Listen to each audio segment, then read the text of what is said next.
mata imamaay ilelangit. Iya Yesu lo wali wala tamay. Awam na pe mga luwe fia fia. Ele tau mate lo lufale ile manuia. O Yahweh mai fai ngata e lalo langi. Tau fasese le nei mala o satani. Ai afai e te matau i le alii. Te le pau atu lava i se oli. Amo, oh amo, lo satauro. Mamuli muli i a Yesu lo matai.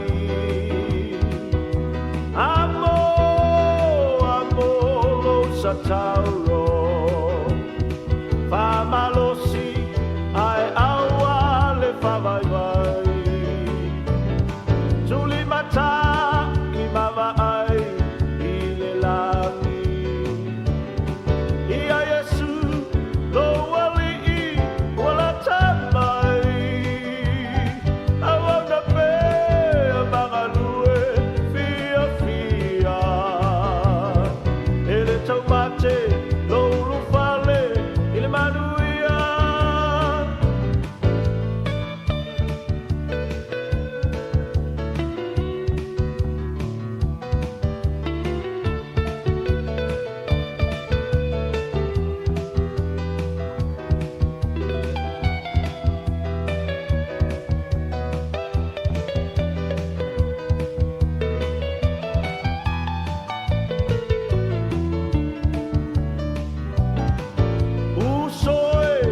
Malolosi e tau le taua.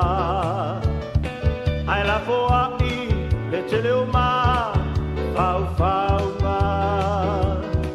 Te patu i a Yesu na feta lai.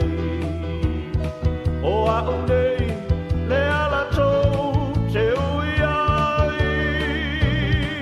O amo, lo sa tauro. Mamuli muli i a Yesu lo matai. Amo, amo lo satauro. Famalosi ai awa le favai vai. Tuli mata i mava ai i le langi. I a Yesu lo wali i wala tamai.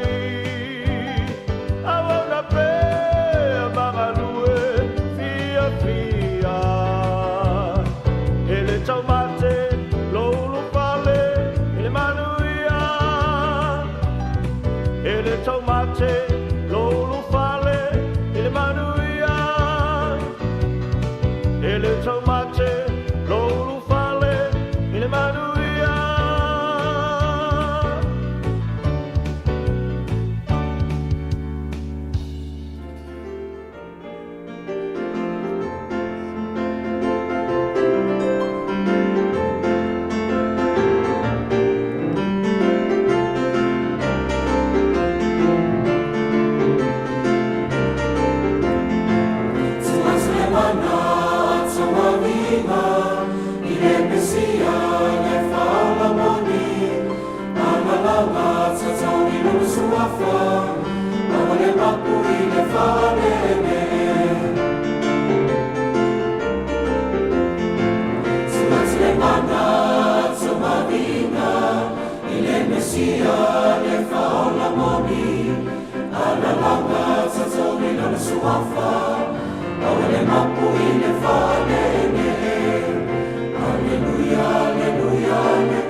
Se pangmani ole kani se papa tanga ke sana Samoa mai papa toe tu watu le mana tami tu lai mai fitu minute ona tana le tu lai lima ben silpia foi io tu o foi le proclame le pianga loia pianga le loa i o Linda Woodruff ya ta ton po la apa i lo pe malu le tu tai mi o tau sang po pa o dia i le lofo le tu tai mi to foi me proclame ya o mai amole ne foi tau sanga le utato tu au tu vai mai le sa muli o le tau sanga lua fa tatu te langona pa atasi le anganga vivi ma le anganga pa atai le atua o i ere tangata lo manatu mai ai le ia sa uma o lo to so i fua mo tatu wola ua tona iatu ta wasa mai tatu pe tatu te moa le aso na soifua mai ai le pepe o Christmas. Tato maua le file mua le atua.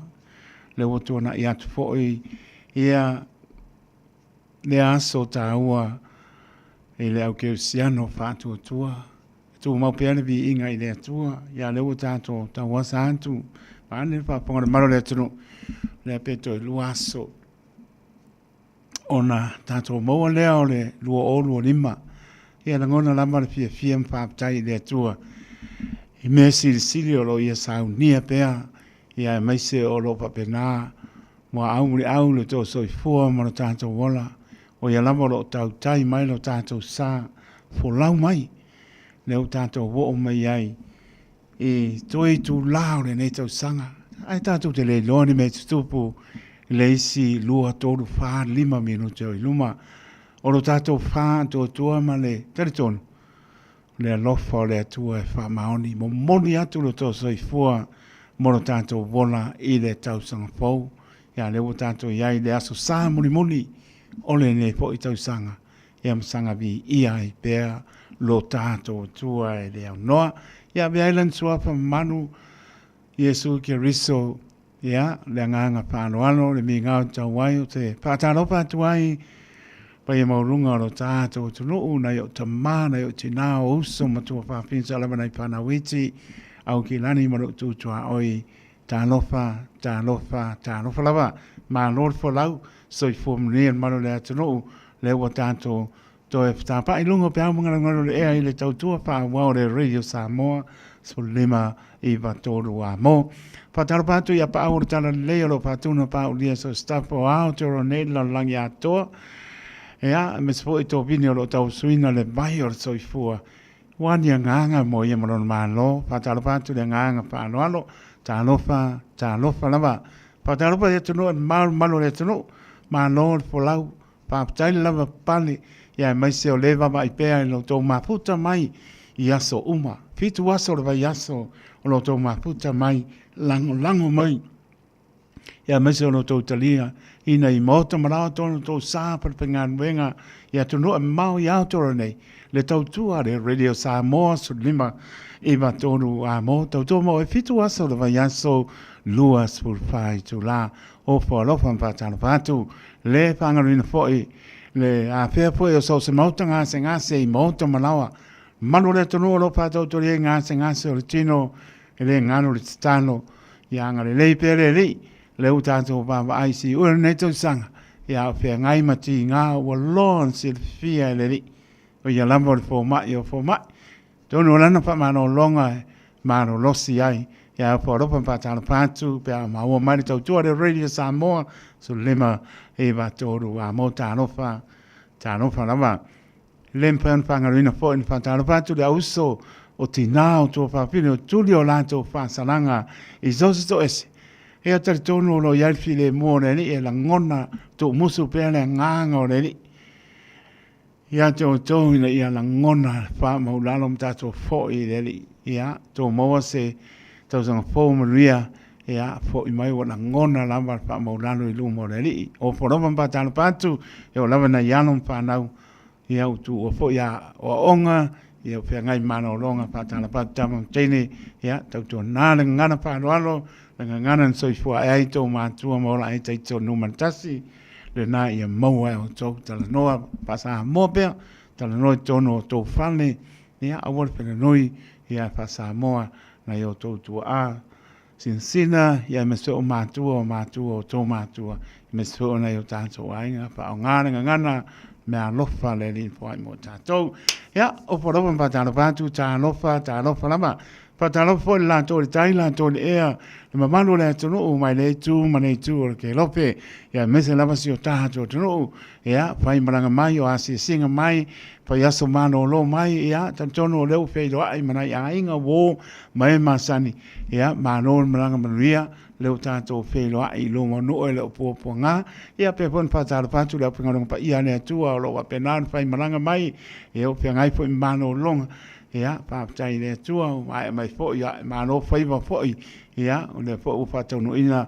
pa mai ka le sia ia fia tau sanga mano lo ia le mano lo mai ni se nei pa ta lo fa tu ai la to tai la to e la to le ala le fanga pa ia le tua mano le pale nei tau sanga la mai ia mano fo tara mo ni nganga mo ia mo malo pa ta lo pa tu sunga pe pe ia sasa mo per tua ia o pe pe au lo te o lo fo tonu o kanana po theological seminary I kanana po krispa pe pe au I malo pa te ta to pe lo ai ia na po mo pe lo inga ma na yo mato pa le nganga sunga to ina ma tanga pa le ngama pa tu ia na ia no pan ia pa pe po le ato sia mato e kane sia e pa ka asai wuri tato pe no ia stai po lumo la pena poi ia na ia pe on sau no ma tama se tato sau ningo luma ia pa ta lo fa tu ai lo sunga pe au sasa ma pe tu ma no mlang nia le tato pe no ia la po stai mi e to te liu fa nga mlang ia le lo fo le in tato fe no ia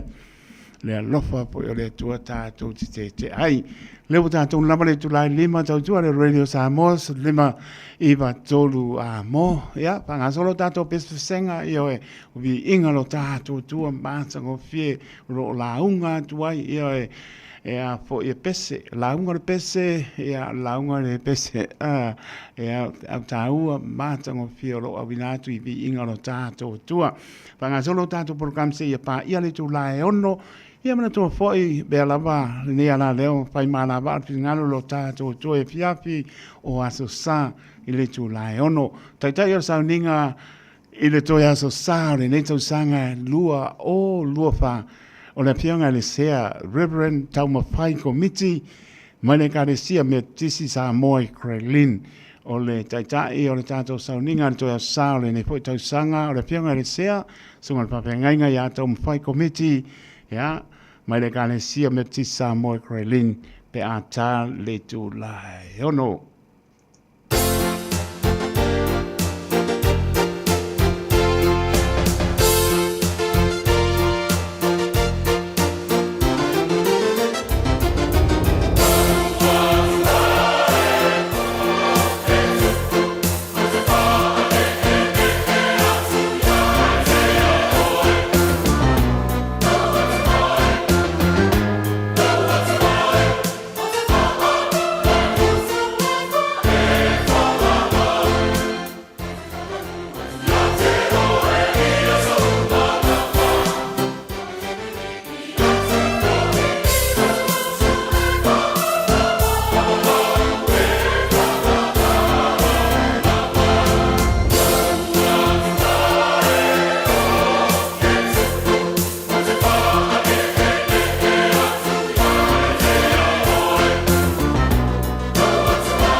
Pepes via via,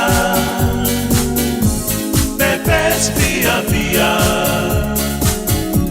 Pepes via via, le Kirisimasi vene wawia. Pepes via via, Pepes via via, Pepes via via, le Kirisimasi vene wawia. Manuia le Kirisimasi, Manuia le Kirisimasi, Manuia le Kirisimasi, Manetau Sangapore.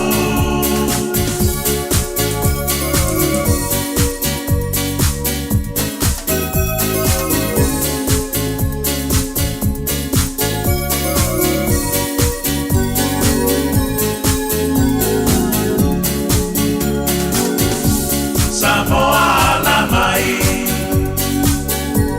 Tanoa petai, nene uawia, lea sopanau, Yesu le matai. Samoa la mai, Tanoa petai, nene uawia, lea sopanau, Yesu le matai. Manuia le Kirisimasi, Manuia le Kirisimasi, Manuia le Kirisimasi, Manetau Sangapore. I wanna wish you a Merry Christmas. I wanna wish you a Merry Christmas. I wanna wish you a Merry Christmas from the bottom of my heart. Manuia le Kirisimasi, Manuia le Kirisimasi, Manuia le Kirisimasi, Manetau Sangapore. Sifong Maniel singa bili yenu marpatu aloi po yoe. Oe nai le yo to fa maniel kis masi ale radio Samoa ya. Le wa to fa maniel tu le kis masi maro le tu no ya to le pa po le fa fonga I pespesenga kis masi. Ya masi la to le I mo me fa maniel tu le po le ngale radio Samoa ma tsangata le malo ta to no le ngata ia o te ronei ala langi ato Samoa lo le atu Pacific ya mo atu e family atu ya mo ngā lofa o le tautua le radio Samoa manuia lava Krismasi ya leo tātou wanga i atu tātou te patipatia pēr le anga le leo tapa o le rangi ya mo le atu ero tō soi fua mo tātou wola I le tau sanga fōlu o olu o lima he le ua whai tau I tū lar tātou whai ngā malanga atu mo le tau sanga fō ia pa moe ia le pa maoni o le alofa o le li ina ia tau tai pe o ia ro tātou sā whātou nuina I le manuia o lona levi inga e whāpo I atu e lana whānau whātua tua ia e wha mahanor whalau maro tātou tunu le ua luas fu tolu mara bidu tu wa te ai le tu lai lima tau tua le radio Samoa su lima I vatoru a moto e whata alofa tua le pa I maulunga o tātou tunu pe lama o maputa mai ai au ki rani manu tūtua oi o tunu e ma ia tā alofa lava se o lava nei along whanau ma lo lava po lau I ele li tai tonu tātou maua whatasi tonu manu ia na samuni muli o le nei po I tau sanga lua sului pa te sema lua o lo wha o le samuni muli I ia ro tātou tua e langona pa tau waa I o tātou tangata tau mate pe tu maria tōne atu ki se masi le o tātou turi mai ia le ua maura samuni o le nei tau sanga lua o lua wha ia tātou anga ia tu mora tau sanga po ia maurunga pere vi inga po ia tu I le atua ia tōn sa ulwhane malu e fia tu patasi o tō pinangana mo tātou loto vi infa amanum pa aptai ia mpa po I lona vi inga me sili hei sau nero tō soifua mora tātou wola la tō lunga le wala ia awar pa ngā ina telefon ioi e longo pēr tau tua le radio Samoa e nā tō lo ta alo lunga le wala I telefoni ia tupu mai whana lave ia pena ponen popo ngatia o tato anga iatu ia mo le tau sangpo ia e tatia i lalo le telefoni vani pa ponga le tunu e le pa tunu ina al tu o lalo ia tau ane le ia e pula al kamalo makua pa o tia ma ota malawa fiu ka ngor po ako ia nai saunga le mu nai te to lava lungo lo moenga ia po lungo fo pa ka me mane tonu o lo mota ia ngai saunga le mu ke le po pole te pa o ke po seisi me ke o misi le au dia kwai le o le tau sanga fo o lo lima ai tau no le mo to malawa i le lofo le ne fiafi pero non fa to ta u ane lo le mo le pa sia moli ai mai se la vole fa i unga tau sanga i la to tanga fia le ama malo si tu lo sa patio le lima pa ponga Samoa io o nai feo ai sol tu la pono e ngole wala ia mantua na wa makta ona fai poloka ni manuel malo o ma pe pontano po ia tu man bao a siki a shu ia le na fai no lava ia o ma lava ina ia no pouta ai le manuel ta tu soli lo tu la pono le se si lunga tu la pono ia le lava ta to stai ia ona mo le me sili ta wole lo le mo le pasia mo li le lo po inga o mari tam tam le ngale ia wana e tang fia le aba ona fala pa sai la to fio a inu le wala ia la ve ve to em nai tanga to lai o sa o le mo atu o la to mo to mo ai le matala talum ta to matala ia tanga le fa lo la wala ta to saina o tu la fono e tato tau sia e ona mana ia le tato po longa fai ui tu la toi o le nei tau sanga nia ma tana patu ia kanala a Venus mano maria la ki se masima tau sanfo ia pa pe po ia sina leo mano so fo ria o fanga taito pa mano le tau tu lo fatu ma ua martina peleina lo salia ma pani sina leo pa tele lava tina ya no salia pani ya nasionale ya sina leo ma lo pa tai ria ki se masima tau sanfo pe vole so ya Andrew Eskielu tele ma ainga ya ma no pa tai pe po ya no sina ati mai Robert ya ma no lava ma mai tonu lava soundinga ne aso ma no pa tai ya be na foi Pertua ya penisi ta vili man no falo mano mo lange ma ya po la sunga le ya wa pa te tele lava ma ta ngo fie me uma ma no na pa tai mo pam nianga penisi ta vili man no falo ya man via fo ya po fuanga ya mai se o ta to anga ya tu ile fa unga neto sanga ya male masin fo oi ole nau tau no atu whainga malanga i Samoa ia manuia foi ia malanga atu i Samoa toi foi mai foi ia male no whaalo penisa sa abeli tua manu whaalo ia manuia mano longa atu si o tātou tuno pena foi ia bau mu yoane ia manuia lama ki smasi ma tau sangpo mano wha aptai o lo maputa mai Palmerston North ia mano lama wha aptai manuia foi o tau e na foi no tu a yo pena na maputa mai luas fulvalu mara minuto bote ale tu la e lima tane ono tato saninga no tu tata yo saninga la samu muli no neto sanga le pianga le sea sunga pa penga ya tau mo fai committee ya maleka le sia Merci Samoa Krelin pe ata le tu la ono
Join me.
tu le vai le wa ta tonu lama pe tu dai ono ma ko te ni sa tu ninga ro la ne ya na lo ka na sa tu ke me se na yo ta tu asi sina dentro la vai ta ko no le a ko ma lo si a la vai pa te la ko ni a le tu ni ko te sanga na mai atu ia mo tu no ma ko in so sani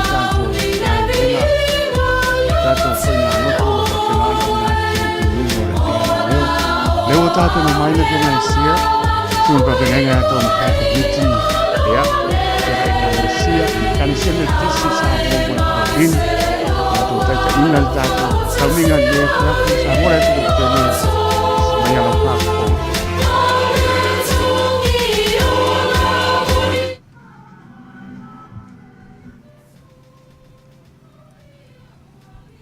Lo atu nu Samoa, o mai asi o tātou tāpo i atu i le atua le nia fiafi. I le suafa o le tamā le alo ma le angang pa ia. Ameni. Lo o tu ai le tupu o te whāne ne e ia te oe. O te whāmanua tu fo i lo suafa e whāvavau lava. O te whāmanua atu i ate oe i aso umalava. O te vivi atu fo i lo suafa e whāvavau lava. Ameni.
O le poto ma le mafau o le nganga o le whātununga ma le malosi o le nganga o le malamalama ma le matau i ante oe whapaia ina pāptiso ina o mātu loto se e mawhai o na mātu o vatu ai o le nei taulanga i lau fionga i le nganga a toa ma le whamaoni mai e whamangalo lo mātu wola tāpu ai e ala ia Jesu Keriso o mātu wole matatalo atu ai.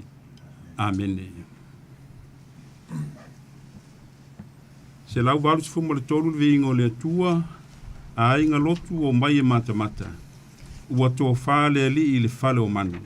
Le tupo le langi li ua matangata, o mai tātou lotu ma whaafitai. Se lau walu se fumo le tolu le pese.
Tātou ifo wha maulalo atu I le atua le tatalo.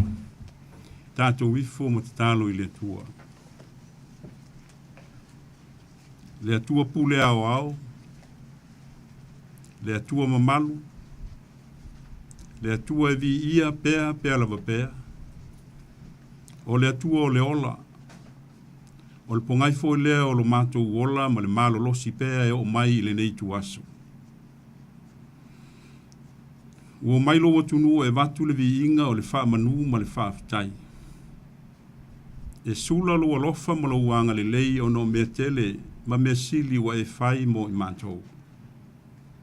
Mātou iai le toi aso sā o le nei tau sanga. Te palawa I tua ma le loto wha fitai. I wawenga o lo alofa tu noa sa e taitai sa e tautai. La mātou whai ngā malanga umi. E tele malam whaingata o fili mawhawhatia mai sa turi tau tā ina I mātou. Fua whesoa ina I lui tau ma le tele o pua ngā, peitai. Ua te atu le atu ava ma le atu vasa, ua ta oto lava I lau fionga le au pe au. Ua mātou iai le whaai ungo le nei tausanga, ua toe o seanga mātou tū vai le natu sanfou. Ua malia lofa, ua malia anga le lei. O oe o le atua whasoa, o oe o le atua sa e whesoa soani, sa e malutia le soifua malu mātou wola, I le tele o pua ngā ma whaingatā sa fua whesoa I nai mātou. Lasi ma anoa I au whaamanuianga ala ese, ua mali lia o mātou loto I mea le lei, ua mātou le whasoa o mea alofa I le aso ma le teimi. Whaafitai lau tūsi sā o au mai. Whaafitai lo ngang pa ia e tū mumusu pēr I o mātou loto. Siri la mātou whaafitai o le tōng yola na sāuni e kia viso. O le na ngā whawa ai lunga o le sā taulo. O no le maua lunga ma le loloto ma le lautele o loa lofa ia I mātou le whānau o tangata. Whaafitai lo wha mālosi I au I so se au au nanga ma so se tiute so se whaiva. Po tonu a inga o lo e kālesia o whalewhai ngā ruenga ma ofisa. Mātou te langona le ali ie le loto te tele pūno no e whātino whi au ma ngā ruenga. E alai lo whāsino ma lo whesoa soani mai.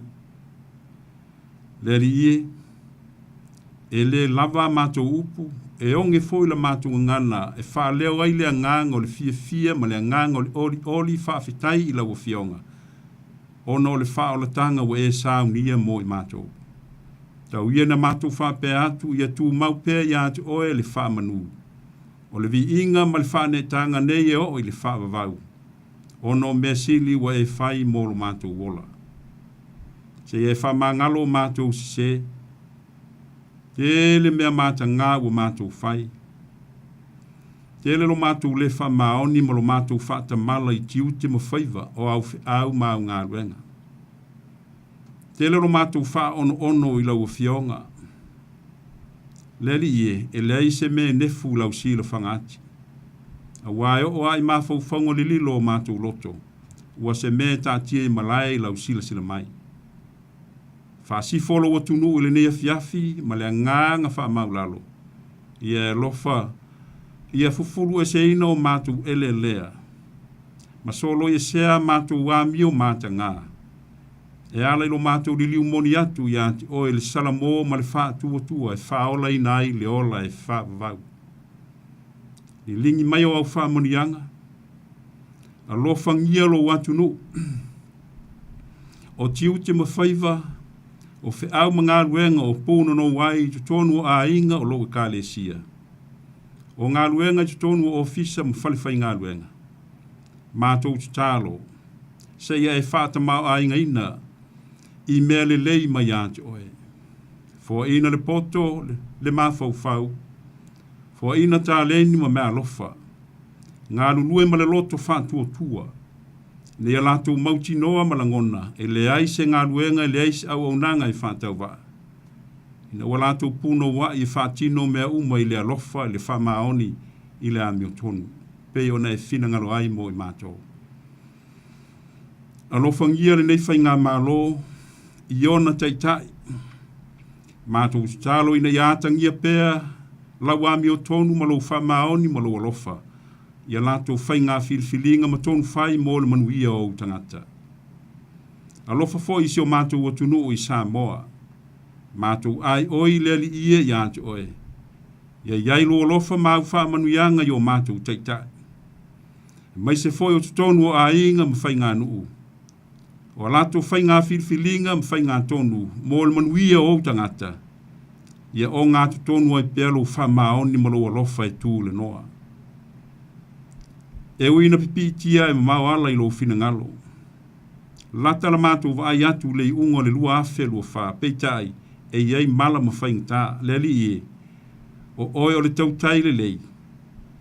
Mātou te tūtai i le tau langa wha moe moe ina. Ma mātou uru whale atua i le nātau sangfo lua afe lua lima e tumu i au wha monianga. Alo whangia ta māmti nā mātutua i tonu a inga. O la nātou tāpua inga le li i e mātou te lotu te te lea i whātino whi au ma ngā luenga. Whāfua loa lo nātou soifua. Alo whangia tūpulanga o tama mateine. Mātou ai oi lava ma lea ngāanga wha mau lalo. Se e lawe ina whānau ma tūpulanga o lo watunu u. Ai mai leia lea li i o le larolangi. E le moe le tia apolo. Awa mātou ai oi ma lea ngāanga whaaloalo whaamole mole. Ia e tausi i lātou. Ia e lawe ina i lātou ai whaingta. Ia e mālo lātou whaiva matini taunu unga le leilo lātou wola tausi ni o ma le ola whinau. Po ngā luenga po awa onga. Mātou tālo se ia e whaamanuia mātou whanau. Alo whangia whai lele pepe fau tinawa e whaafotu iai loa lofa ala i maitanga whaingta. Mātou tālo ia tausia leo lewina i o au. Ia alo whangia le lalo langi vivesi. E iai pēlo while mū le li ie. E pei ona e whinangalo ai mō o tangata. A whaita wina ua fionga, a o au mai. A mātou whaasoa foi i lo whinangalo. A nganga pa iai, ia e mori o yo mātou loto le whi au o le tala le lei. Ina ia mātou langona pē tū mālo o elo mātou o tua. Ua umaona e ta pena masau nia le whaolatanga, mō le whaolaina o tangata. O le tatalo lea ma le telo mana onga lilo yo mātou loto taito tasi. Lea li ia se ia e whaafonga matalia mai. E ala rava ia Yesu Keriso wa mātou wole maval au tuai. Amen ne lo mātou te mai o le langi, ia pa ia lo suafa, ia o mai lo malo. Whaia lo fina ngalo i le lalo langi pe o na whaia i le langi. Ia e fua i mai ate i mātou i le aso ne ia mātou mea ai, tau ai. Ia e wha ngalo i mātou.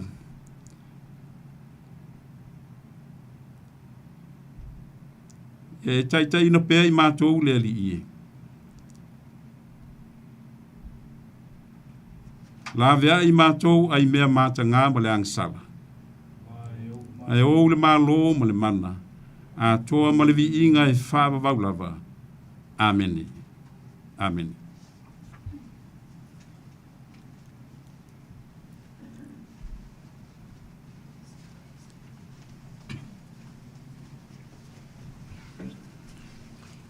Tātou toi vi atu I le atua lona vi inga tolu se lau 5 Ia tātou pese maalalanga I le atua ma lona alofa. Ua ia au mai lona alo, ia maliu mo I tātou. Tolu se lau 5 vi inga o le atua tātou pese ai.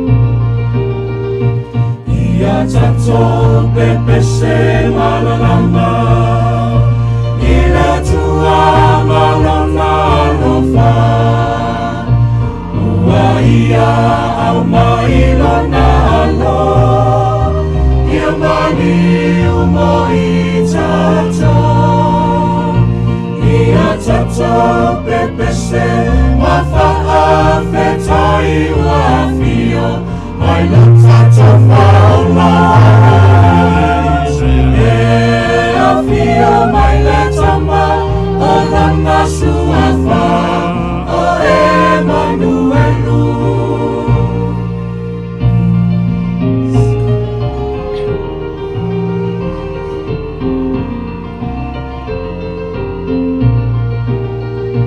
Ai ngala mai pepese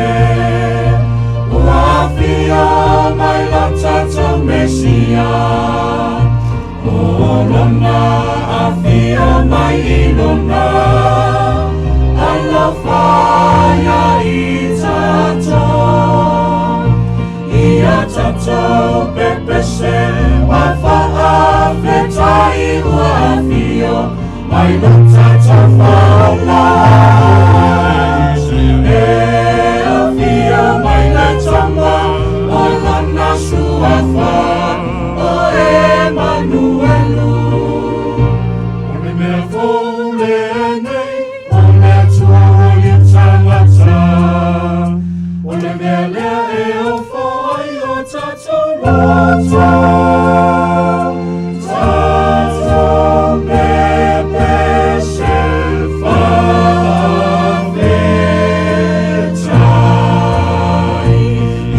Tato pepe se Mawha awhetai ua fio Mai lo tato faula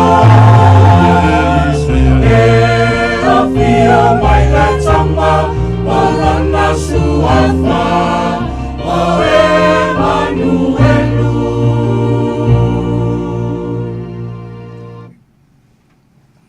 O le whaitawina o le awhiong pa ia le atua mai le whenging tuai.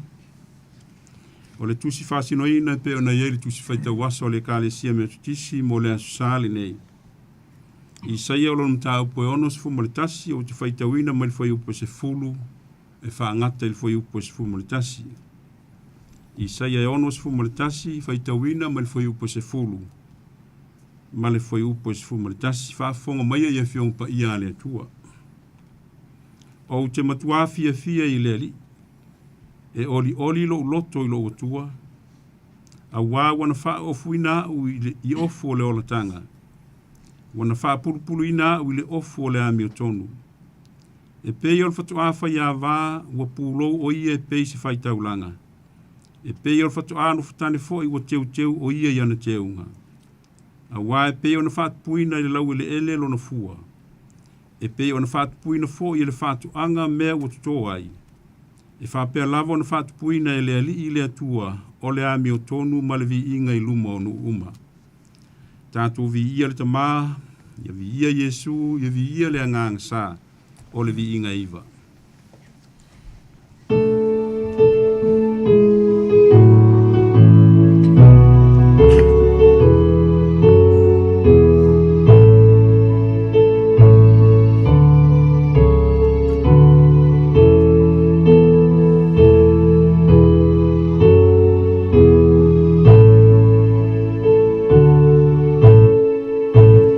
Ia tato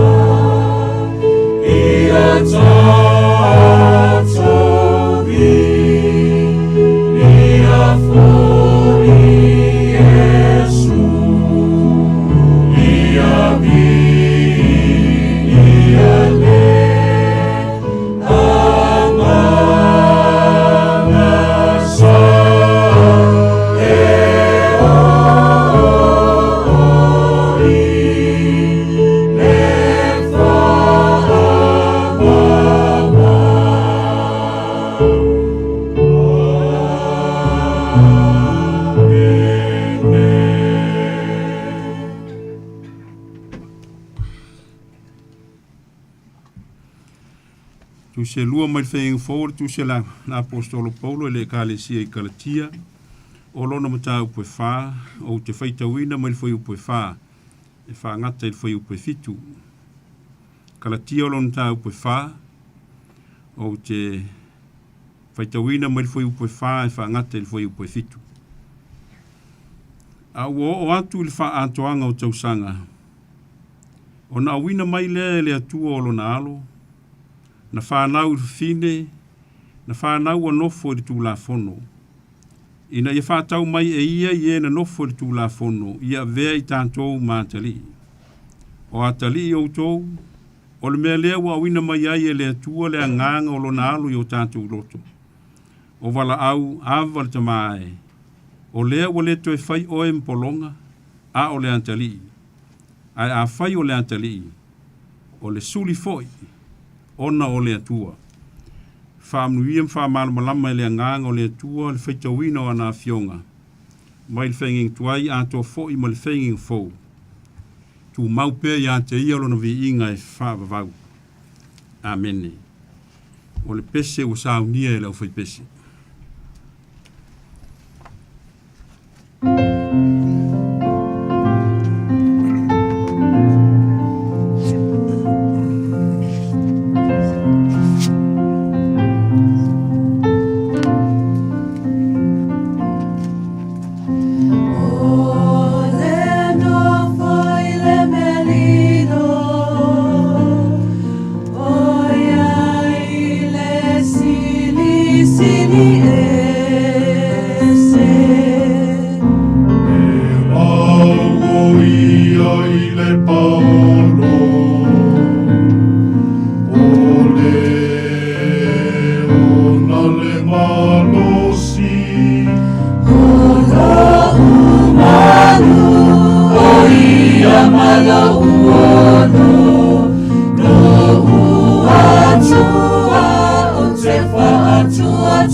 suafo le tamā, le alo, ma le ngang pa ia.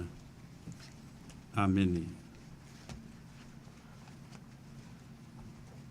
O le whai upo se fulu o le soni lea sa whai tawina mai le whai tuai, I sa ye onos fumaritasi. O lo yei upo e whapea. O te matua fia I le ali. E oli lo loto I lo atua. A wā wana wha ofua u le ofu o le ola tanga. Wana wha pulupulu ina fo ia u le ofu o le ami o tonu.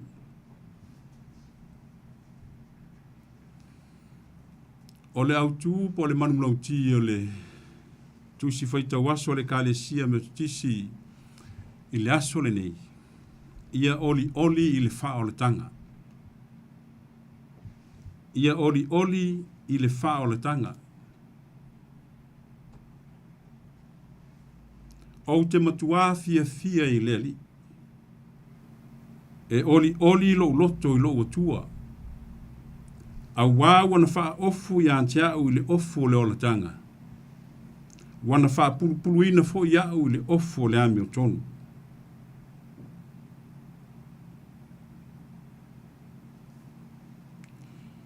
E le taunga maalie le fitu se fulu tausanga o le ola pule sea o yuta I Papelonia.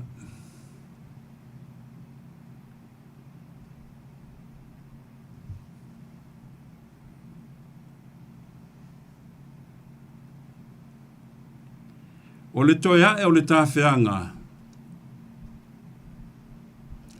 Ma le toi tūlau ele o yuta I lo lātou lau ele Jerusalema. Tongo ai le fia. Tupu ai le oli. Oli I le atua wā wana whaia mea sili. Wana lawe ai le nuku mai puapua ngā ma le ola whasi ungutua inu ese.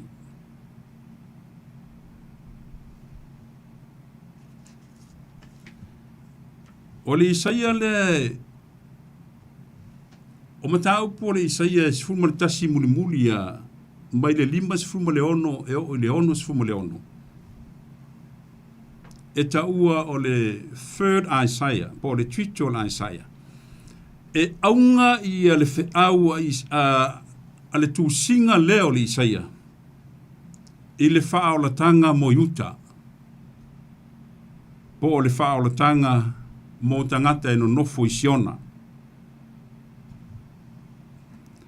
A vai foi upu e tolu, foi upu mua e ol, foi upu tolu o le Isaia le ono sfumaritasi.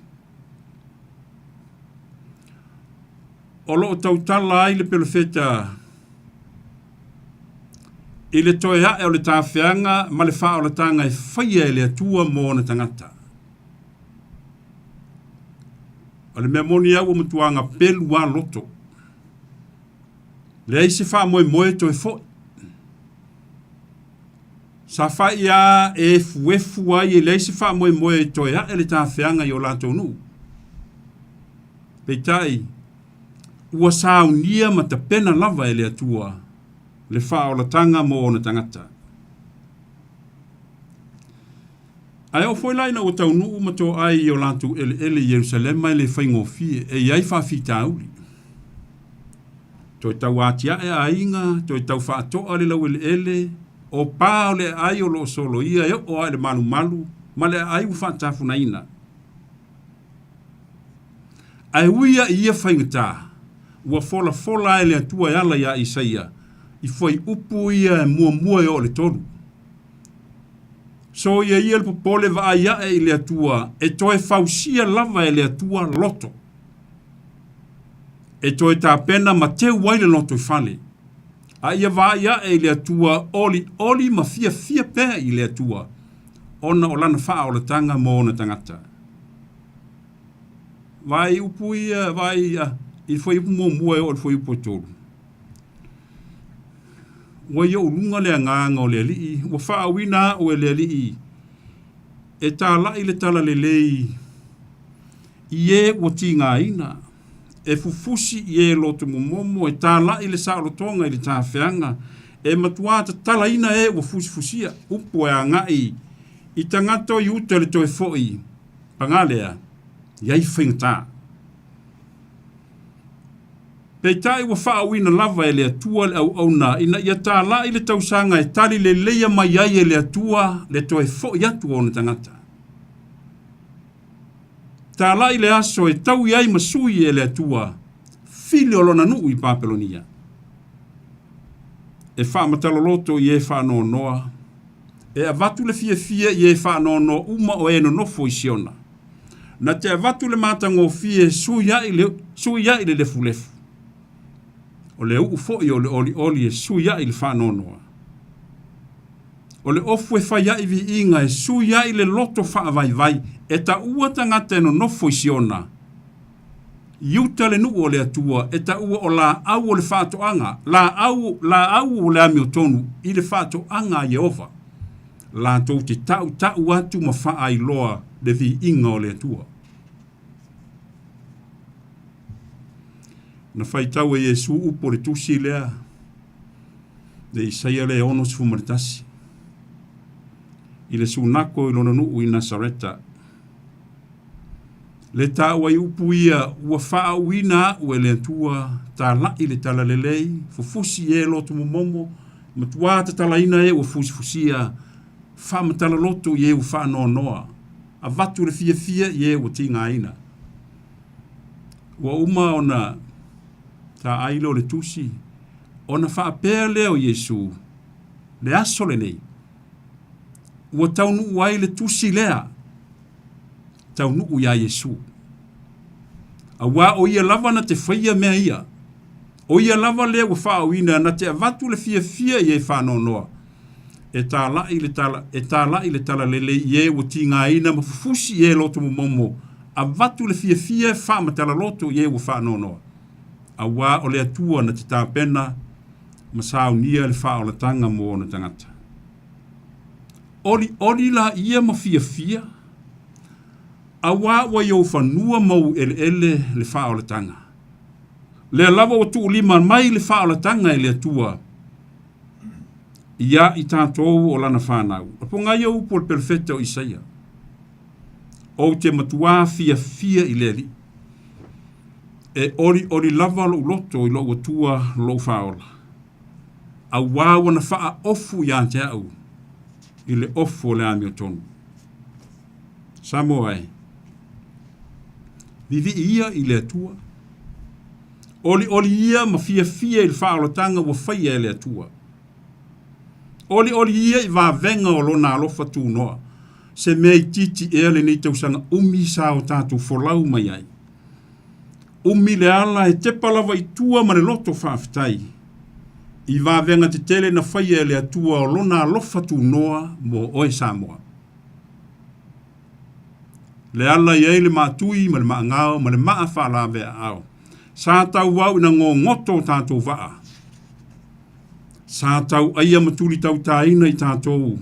E fili ma mai leia le te apolo, nisi wa afe moe le wholaunga. Tāro whai. Oe maa o i tātou o lo toe ma soi fua pēe o mai le so. Oli. Fia i le atua, malana wha o le tanga mo oe Samoa. Mai tātou uma. Pa mai la apostolo Paulo ia Filipi. Ia o tou oli le ali i le au noa. O te toi whai atu. Ia o tou oli i le ali. Ina ua mauti noa e tā vita le anga le leio le atua. Le whao le tanga le atua i ante ia. Na lawe ina o ia mai le lima o saulo, ma le turi loa ina o ia e ona fili. Ona langi ai le tā vita le salamo le se furu mo le tolu. A o au nei. O te wha tua i loa lofa le ri ie. E fia lo loto i lau wha o le tanga. O te pese ai le ali a wanga le lei mai pe o ia i ante au. Ia oli i le wha o le tanga ua tā pena e le atua. Fe mea ia Israel. Ina ua vaia kariota Farao ma au ai kupito. Sa o ai leisinga ngana. Walu maa fale le tu mau le Elia le sami ula. E tua fale le papa i ila. Farao mana kariota ma aua I kupito. Talo fai.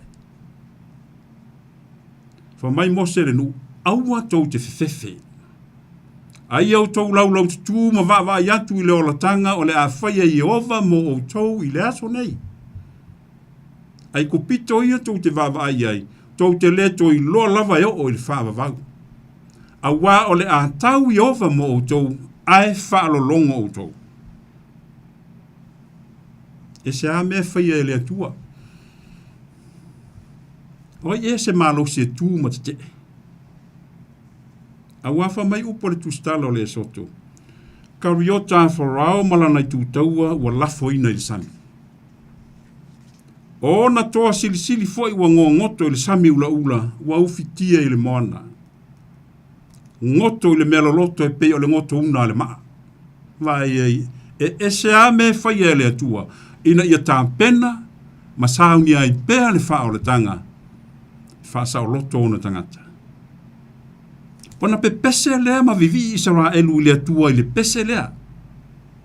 O te pese I le alii a wawa matua manu malo o ia. O le solo whanua ma lea na tia ai wa ia lafoina I le sami. O le alii o lo malosi o ia ma lau pese ua whaifoi o ia ma uola tanga. O lo ua tua le nei o te whaane ne I ai. O le atua o lo te maa o te vivi I lava I anti oe. Samoa ia oli I le wha o le tanga ua tā pena e lo tua mo oe. Lewa ona talitali si me ona I le taimile nei ma le aso le nei. Na tau ele nganga I ante ia na te lei loa le oti se ia vanga na ua va ai I lo nali. Na atu leo Maria ma Yosefa I ave le tamo Yesu le malu e tusa ma le tu ma le anga fa yutaia. Ona sapaya le si meona o le tamo Yesu ma whapea. Leli ie. E te tui nā tu nei lau au na I alu ma le manuia. O te oti fia o te oli. O te oti le oli ina ua va ai o mata. I le whaola tanga mai le atua mo ona tangata.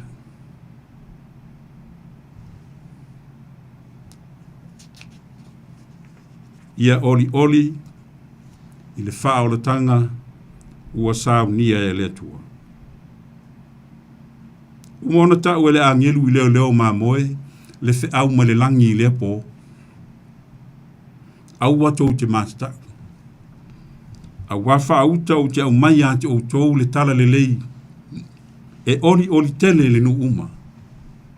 Le aso nei ufana wai le ai o tā vita lo o tou whaola. O le ali ia o ke riso. Ina uomo na tau o le fe au le angelu. O na langi le au angelu.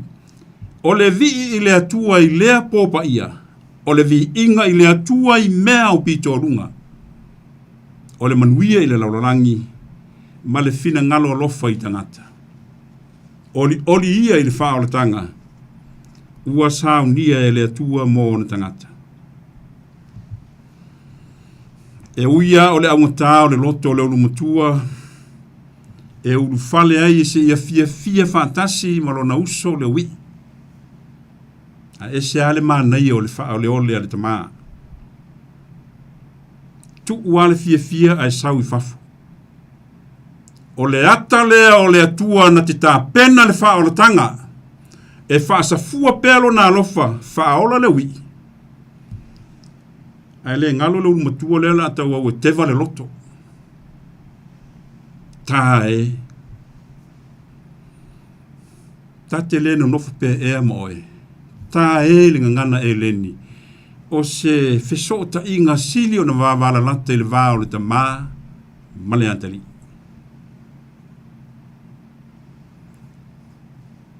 E le o au me uma ea o au ia. A lea e se teimi ua e whai mai ei se mea, ua au tā ofi. O au mea uma o au lava ia. E le te tau e ono tātou fia ma oli, o lo uso na oti, ua toi ola. O lo uso na lei loa, ua toi maua. E le whape e ona telo le oli le langi, i le tangata e tō tasi salamo mali liu i le atua o le wha o la tanga lea o tā pena e le atua mo ona tangata. Whai mai la apostolo Paulo ia kalatia le soni mai whai info. O le mea lea na awina mai ai e le atua lo na alo. Ina ia whaatawina mai tātou na i le polonga o le tūla fono. Ina ia whai oe mau mātali. E leo se atali e oti pea. E leo se atali e le ilo pea. A le suri lava ai whaatasi ma ke riso i manuia o le tamā. E ala i le salamo ma le whātua tua. Wha o le tanga wa tā pena. Ma sao nia e le atua mo ona tangata. Ia oli i le wha o le tanga ua whaia e le atua. Samoa. So ia tātou te au te tāwiwi. Se wa aina ona umatua le kirisi masi le nifoto a whaaso. Ai pese i o la anga lo matu pese o le kirisi masi. Ma vi inga o le whanau mai o le pepe o le kirisi masi. E oa i te unga o le kirisi masi la o kirisi masi o mori emo mori teu ma te unga o le kirisi masi. E oa mata ona tau leiloa. Ai sea. Se le tu taimi ina le wha o la tanga ua whaia le atua mo e. A le whafangu leo le tūsinga lea li isaia. O te matua fia i le li. E oli fo i lo loto i lau wha o la tanga. Ai sea wana wha ofu oe Samoa. I le ofu leo la tanga. Ma ia wha ofu oe. Ma ia wha puru oe. I le ofu le ami o tonu. Ma na ia iau pespesenga o kirisi masia nisi e ka le sia. Se furu tolu aso. Se furu aso. Fitu aso e sami ai le kirisi masi ma le whanau mai o le pepe le misia. E mana i foi pēna one ingata i le kirisi masi. A wa o le aso sa mua le nei o kirisi masi. Fato a wha aso tarun mawai kilisi masi o le urua i aso sale nei o kilisi masi. E le i uma le manongi o le ola. E le i uma. E le i uma le ativeni. O le ativeni ma le kilisi masi a inga tutusa. O le whailonga o le fio mai o le atua. I le lalolangi ala i le pepe o le kilisi masi se ia tā pena lo wha o la tanga ma lo ufa sa o lo toina Samoa. Fai mai le foi upo le sfumaritasi o le isaia le ono sfumaritasi. A wā pe ona tupu mai o le fua le lau le ele. E pe foi ona tupu mai o mea to le whātoanga. E whapea lava ona tupu mai o le ami o tonu mai le atua i lo wola, Samoa e. Ia funga pea malau usi le ami o tonu o le atua i lo soifua malo wola ngalue. Ina ia tātou whaai loa i pēle vi inga o le atua e fia ma oli. Ona o le wha o le tanga ua whaia e le atua mo oe ma. O le toi foi upu a le salamo. Salamo se lau lima se furu foi upu e ono. Whai mai tāwita. Ia vivi i le alii mea uma lava na whaia. Ia o tō vivi i antu i le alii. So se taimi ale atu nu ue te mana vai te langona le ola. O le mea lea. So se taimi ale te mana vai. Ia mana lava i le vi inga ma le pese o le whawhetai ma le whamanu. Oli ma vivi i le atua o no le wha o le tanga o i whai. Le atua na te tai i tātou i le unga le lua awhi lua wha. Ma wha au whale i tātou Samoa e. I le nātau sang fōu lua awhelua lima e tumu ma le lasi o ana whaamanianga ma lona tamau a inga mō Samoa. Oli ia lo watunu. A wā ua uma o na tāpena e le atua le wha o la tanga mō oe māu mai tātou uma. Amene.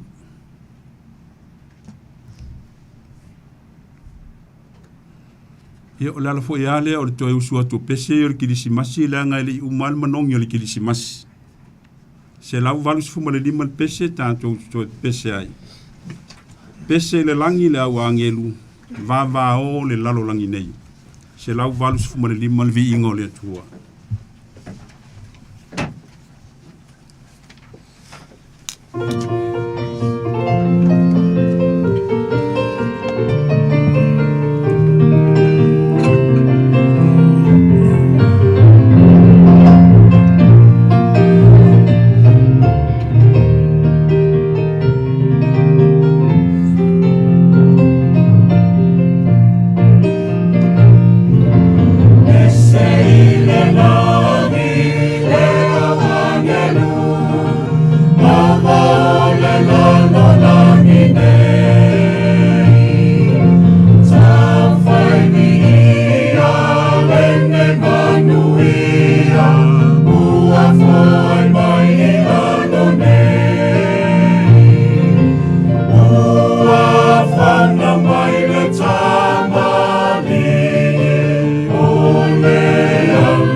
Tai oe le ali i e le fōlaunga alo tunu se o mātou tu vai le nātou sang fōu.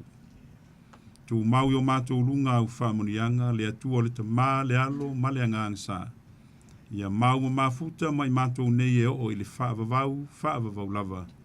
Amene. Amene.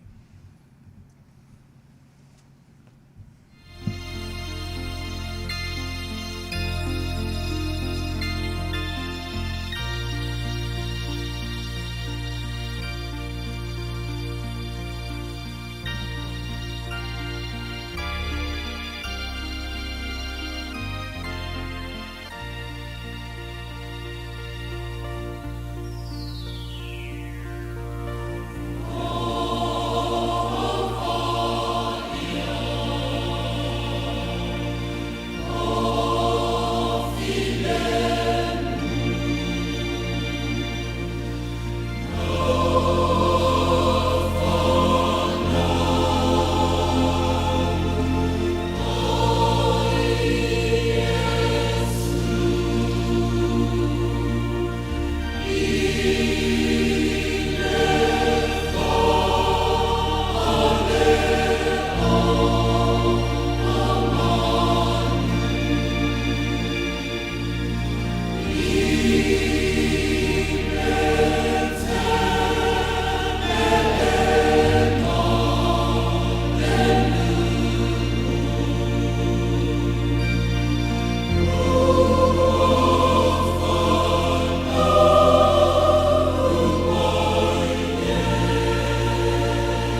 Lewa whapokon manu e tātou tunu tātou whainga lotu i le poi piafi peo na mea ai le whionga i le sea whapea ngai ngai a tau mwhai komiti lo ngā lue marpanitua e a Naomi i le kalesia mea tisa moa i Krelin me malia i luma le whapafonga le atua kona whai lava me sili ia mai se o le asa muli lewa tu ao matato tu vai ma iai i le pai unga po sa ni ngā loto le nei tau sanga a be pa tau ba le ona e fai mafonga pa leo po le ngā le radio Samoa ia mai se o le ato le tato tu no le ngā te leo le au whinga venga stofi le tua mo mori atu le ngā ngā pa maloma pa tai e lau sunga le sea tau whai komiti ua mālona tā pena.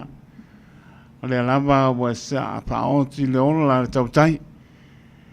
Ua ta pena poi pāti nā to anga i tono maota malawa ne fiafi ua lau saa pionga pa ia lo tātua tua.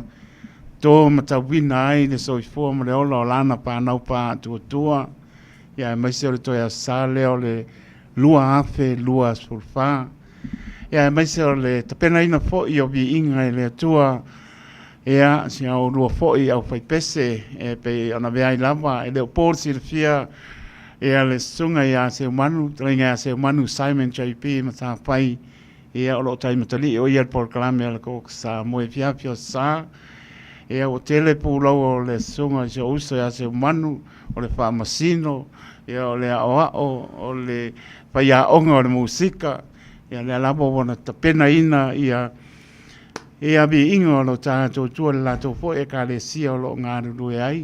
Mo le toi wha lo mar whaapatai a tau mwhai, ia mai se fo e le tāpo inga fo e le paritua, ia Naomi le manu le ka le sia, e o lo tāpo ia mai, e o whaiwai ne fiafi, ia mai se le manu le ka le sia o leo mwhai ona tō wa mai, ia ma whonga ina vi inga lo tātou tua. Ia no whale ri, ia maua pere lua so i fōmanu ia le tino, pa sili le nganga o ngā lue marfatua e Naomi i tono le kalesia mea tisa moa i Krelin o aponi por klame aluanu ma mau sanga iane ai o le tai to ifo manu ia muli atu le luso i fo le ato si o le kalesia wo mai masani o ainga i le tau sanga fou tanto sanga pati ai pea le alofa ma le mata ngō fia o le atua le tono le poi patasi mai ai e a marisunga le missionary ia peti ma le paritua ia perila sau fau i le ne po e fiafi a mai se le manpo niso le upinga benga o lo a toi tono o lau o pepese mantango fie o pe o toi pepese mai a ngeru le nangi ia po il vi inga i le atua ia po maota malau i lungo le ala uni a pease atua o le ala a le atua soifua po lo to soifua tau no i maota malau mo po i malo longo le nei po le alofa ma le anga le nei o le atua ia mau le aso a tai au o ia be ia le leo e fai mafonga tau mori po lenga le radio Samoa ia pa manu mi atu le tau sanga po lau songa ma pertua ia mes fo le ato so lo kalesia ia umane fo nei lau la atu e lau fionga se tau fai komiti ia mori ai fo nei lo faanga o tau sanga po ia mes fo i so lo kalesia o lo tali mau mai mau ta malau ta po inga o faiva ne fiapi mai se o le mamalu se lo au pai pesele ne fo ia fiapi ia mala nganga pa alo pa tai tu ia mo ngalava ina tatu mo stau sang fo fia tau taile tua tatu te to ai le taulanga fa mo ina le ungo le lua fe lo fa ia matatu tu vai le natu sang fo tumu le lasi mo le tamau ainga o wha manuianga.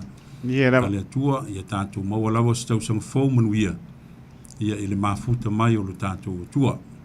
Ia, ma le nganga wha aloalo, wha soifoia. A soifoia, ia fiafi.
o le launga.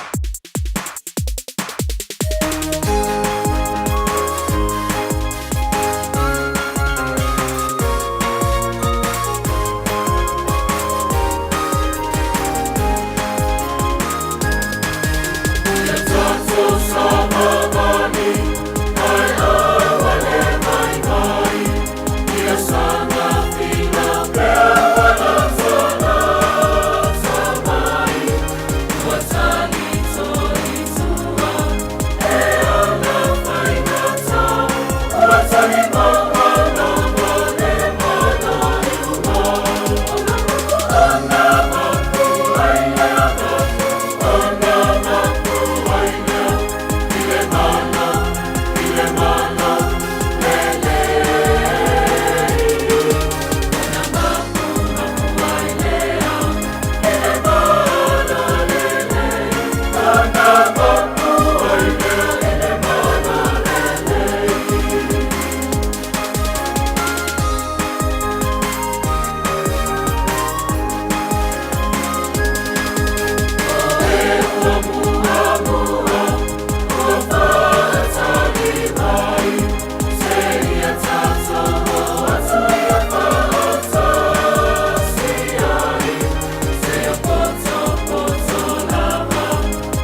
CPIPC mai tamaki ina ua Tulai manta so toi mi le ua solima mara mi lu te wote ale tulai fitu ile tautua de Radio Samoa solima eba tolu amo le fiapio to ya sa o le tausanga lua o lo fa toi pata lofa to ane tautua de Radio Samoa solima eba tolu amo le mamano le tātou tunu pe lava maputa mai ai maota manawa tono lo sa pertengahan benga wa turu mau so se mota ngasi mota malau au kinani manu tu oi ya me sport fa ponga mai manu la pertengahan benga tu stofia le tua ele ne po fia la sa ya solusu rivo te se maru olo fa to pata lo fa tu da nganga fa no ta lo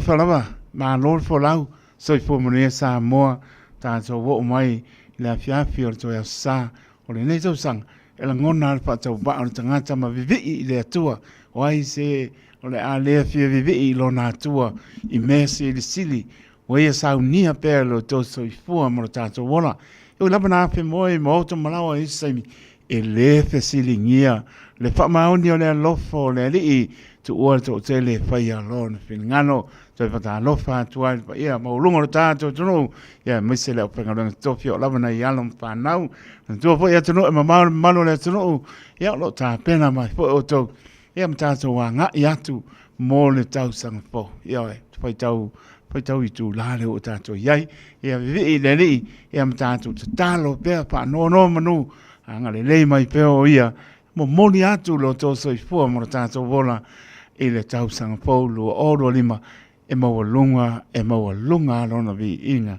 e fa fo i atu e lana fa nau fa atu tua ai malo le pale ai mese na yo tu a sina o tau fiapi so i fua tano fire ta wasa mai i le nei tau sanga i le whaingo fie pia ngai ngase o le tino tau nganga i fo lao le fa moe pia lapu nope atu e tu fesili la ngona e sola manatu o me tu tupu mai so i fua mleola tātou manatu le whamaoni o le alofo le li e mā whana le tātou wholaunga maua le loto te tele maua le mānosi tātou te au nai a te ia alofa tele mtoi pata alofa atu i nai tu asin sina malu le tātou tundu u nai o ta māmana i o tina ia alofa pele li lana whamano longa e pa iatu ia maua le soi fua tu loi o tōn tau sa inga nga sūra taia e o mai lama le fiafi a lofa te le atu tātou fo lau whaatasi mai ia tātou maua whaatasi e le manuia mai a te ia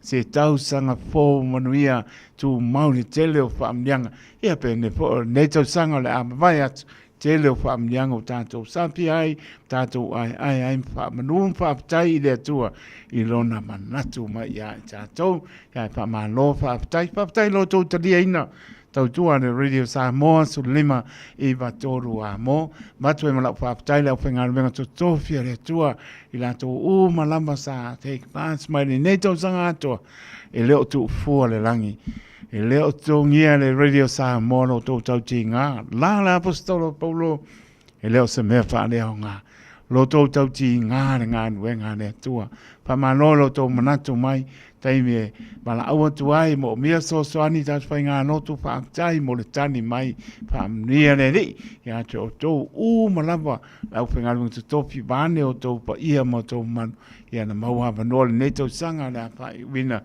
pa malo whaaktai fo tuai mai ma lama o le tau sanga fo ea manatu lava tu mai pēa lo tau soani mai tātou whai ngā notu a wana i o tātou tu asinsina o le lava i tāpua inga i malu e fia o le ato toa le malosi a o lava lea wa vea i lava le ala leo le Radio Samoa i afi le tu lae ono whaima ma la waa al fin ngano lo tātou tua ia o ni ngano le sutasi e tai au lava o sa ia lo o rotu ai fo i le tāpenanga sauni ngā notu le epaka asai wiri i lalo le tai inga sunga le toi ina ia ma ptanga pa leo ngā ia o le tātou lotu nai tai au sa lava i le sputasi tai au ia ma le ono le afiafi i lungo le ana leo Radio Samoa ia ma nisi o e kanesia o le mawatu o lo pa o ngā ina pele YouTube a wasa o ni ngā notu ia e maua lava e nisi a mese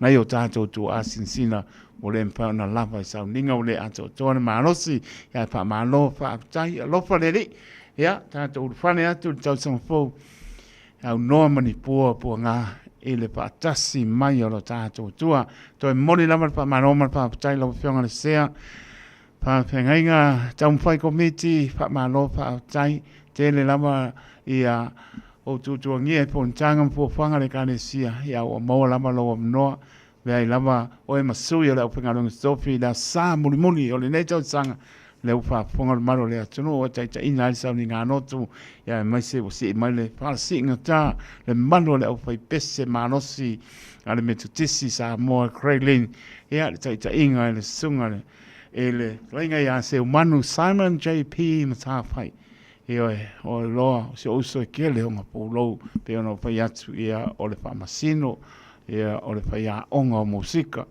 ia o le rii whaasara lau ia manisi o ngā tōtongi o le ao ao po a pa ukana e pa mano uso te manu ele se luatu pa aptai mo le pena ina o bibi inga no tātou tua ia maise sio tu a pa le nganga sa te ia le sauni ngā notu lungo le ala leo ia toi mora toi fa ma lo fa aptai lo fiona se ma per tu Naomi ia maise foi ia le sunga le missionare sunga ia peti ia ma per tu ia ferreira tau pau ia ma no pa se semni se lo penga benga na lava mai o le mawatu i tono le foi pese manza ngo fie ia maise o fare tu ma tausi sa wow ia maise o alum pa nau ia ta ma foi te akono sa ia tono le foi pese ne fi manza ngo fie ta penang ia ma esa ngan venga o bi inga lava foi le tua manuia po ia tu i lungo ala pionga le sea tau fai komiti ma tu ana mi maise maro le kanesia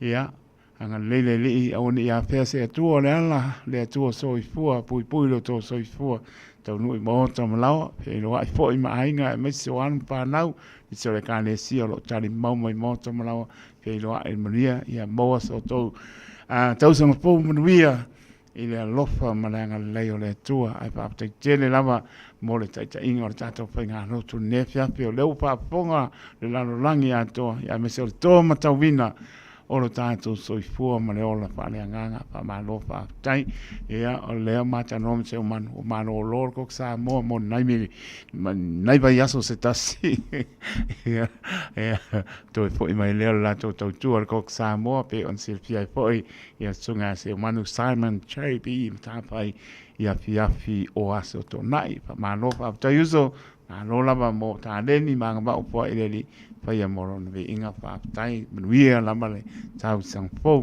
pa da lava tu ya ba mu ya ne luna ape po linga ma puta me mala inga palms no pa pena po ya langi tanielu mote mala inga ya Merry Christmas and a Happy New Year pa tai Agnes so jang ya ma no la pa tai pa pena po ya Papa Jane Singer tawa no ya ma no lo ma puta mai i Alaska, i America, ia Merry Christmas and Happy New Year to you all.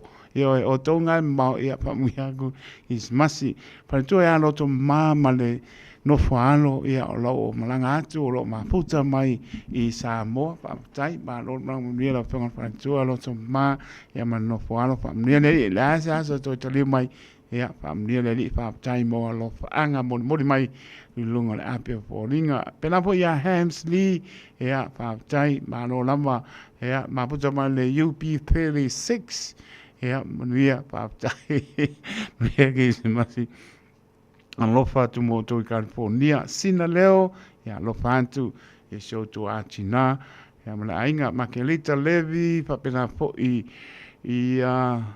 petine ia i fuano mala ainga mano lava manuia tau sanga fo ia lava pamutai mai mau en lana wai o tuo le moso komiti ia malo lava pamutai mai ia manuia po nea fiafi o pena po ia Harry Leia taua ia manuia lava pamutai mai pe nise taabili ia malaia po i o ai se noa ia pa pena po ia longo mesi look ki ia whaapatai mano lava leo ia manisi po i te ua misi swap ia lofa te le atu mo tō manuia toi manuia leke resi masi ma le tau sangapau nika tupai ia whaapatai mano lava manuia ke se masi ma le tau sangapau whaapatai mapata mai nika tupai ma le ainga ia alofa atu mo o tō i o tara Sapa mana Yesu ke rito pa talo pa iso sa mauta ngase I mauta malawa talo fai ya tato pe ngai maso mano lo maso fia ya fia ngai mati ngai lungo lo moenga awane e popole se metasi lo soi fua le ai se me fa ngatai le tu mau lo fa tu e te mano lo ai a lo fa te moto ai mana tua pe o tō te tano au li atu le tau Singapore ia au lofo le li au e ta oto ai tonu mauta ngase I mauta malawa si la fia le li au ki lani manu tutua oi nia le li ia ilan pa mano longa e pa iatu pa iane pa ifo ia maua malosi e au ngā mo i malona pina ngā pa pepo i o tunu o e mamau mauta ngase I mauta malawa ia le pa mano longa lo tātou tua Ia bea ni pe senga pale nganga o vi inga ro tātou tua. Whai mamai malua e ta oto ai o ti ngā lofa te atu.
Fia mai ali I fo mai E te ae fo I le tinga masani Iesu e ua na o e Lo unei toe wha amoe mo e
Se pong mari lang pa pengang mai si o tato tu no le ali ie tau si mai mai atu ai por klambe wasi singa I mota nga se I mota malawa he fa malo longa le li mbalo le atu la tolo pa penan pa tau tu lia I nga se o tino moli no to se fua hoi na ba yaso ya tau so pos fa pon foi o por klambe wasi singa I mota nga se o le temelo to le mai su fabi lu te on tano le tu la valu tano valu pe o le porca lamme man o le pomoni pasta ti di san pe mar patua ya Tania, tali tu la iwa, toi whaorola, leo lua i alofa, ia on tau runga i po i leo sau tua, toi whatalofa, tu maro tātou, tu nuu, ia mese la tau, ia lepto a maua mai hori tau tua de Radio Samoa, su lima iwa tolu a mo, toi whamri atu Krisimasi, tātou anga e atu mo le tau sangapou, ia alofa le li tātou maua tasi lon file mo,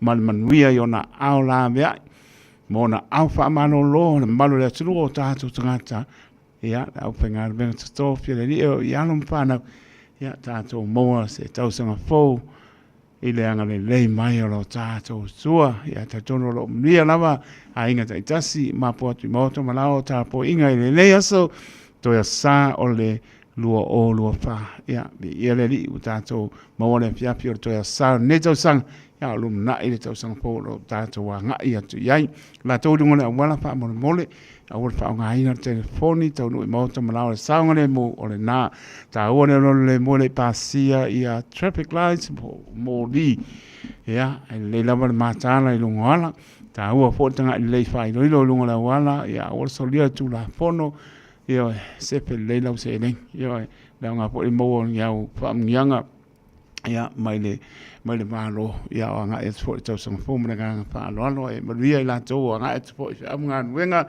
in nefia fi ia pam nia le li malo ta to ia tu no mau ia lo va pena na mau mai pa tal va tu ia ni ka tu pa i mala inga pa tai pa lo na le mai pa pena poi lo sa be li o le tele ma ana ia lo va tu ma lo la ma tu mai ia la to malama su lo mi rutu na tane o le tu la malu tau tua le Radio Samoa su lima iwa tolu amo.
Yeah.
O le temere tola mai le ua ono mara midu te ua te ai le tola vanu tau tua le radio Samoa so lima Eva tolu a mo marato malo li lau tā po inga Samoa wai mo ta manawa me poi vai ngale pia pia le toia sao le tau sanga hiam sang mi ai pia lo tā tua e tau tonu po la tau ilungo ala lo iei au lofo le li e pui pui patonu ina i mo ta manawa lewa tāpena mai ia le sunga to ina ia fiu kuini ta ana ia masole sunga ia le ia toa France is harder ia ele toi tau pai loina po le sunga pai pe au ia le ia toa France is harder leva po nga lua po lunga le radio Samoa le tele onisio proclame pa le nganga sai ai ia no tuai po le man nai masina lima ono ia pa tai le tu toi mo po nei lao le wa toi mo po le no hanga i mai mar sunga to ina ia fiu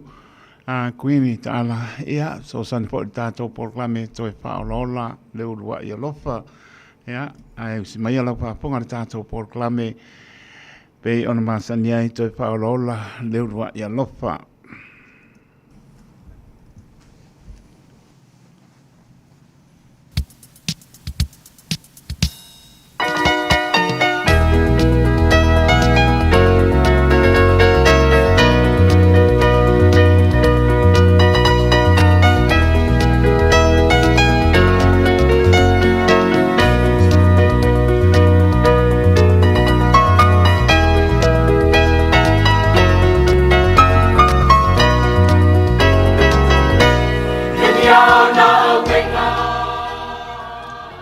Talo watu Samoa lau whaafunga na masani ia i le tātou polkalame ne u whaingoina o le toe whaola ola le urua i lofa.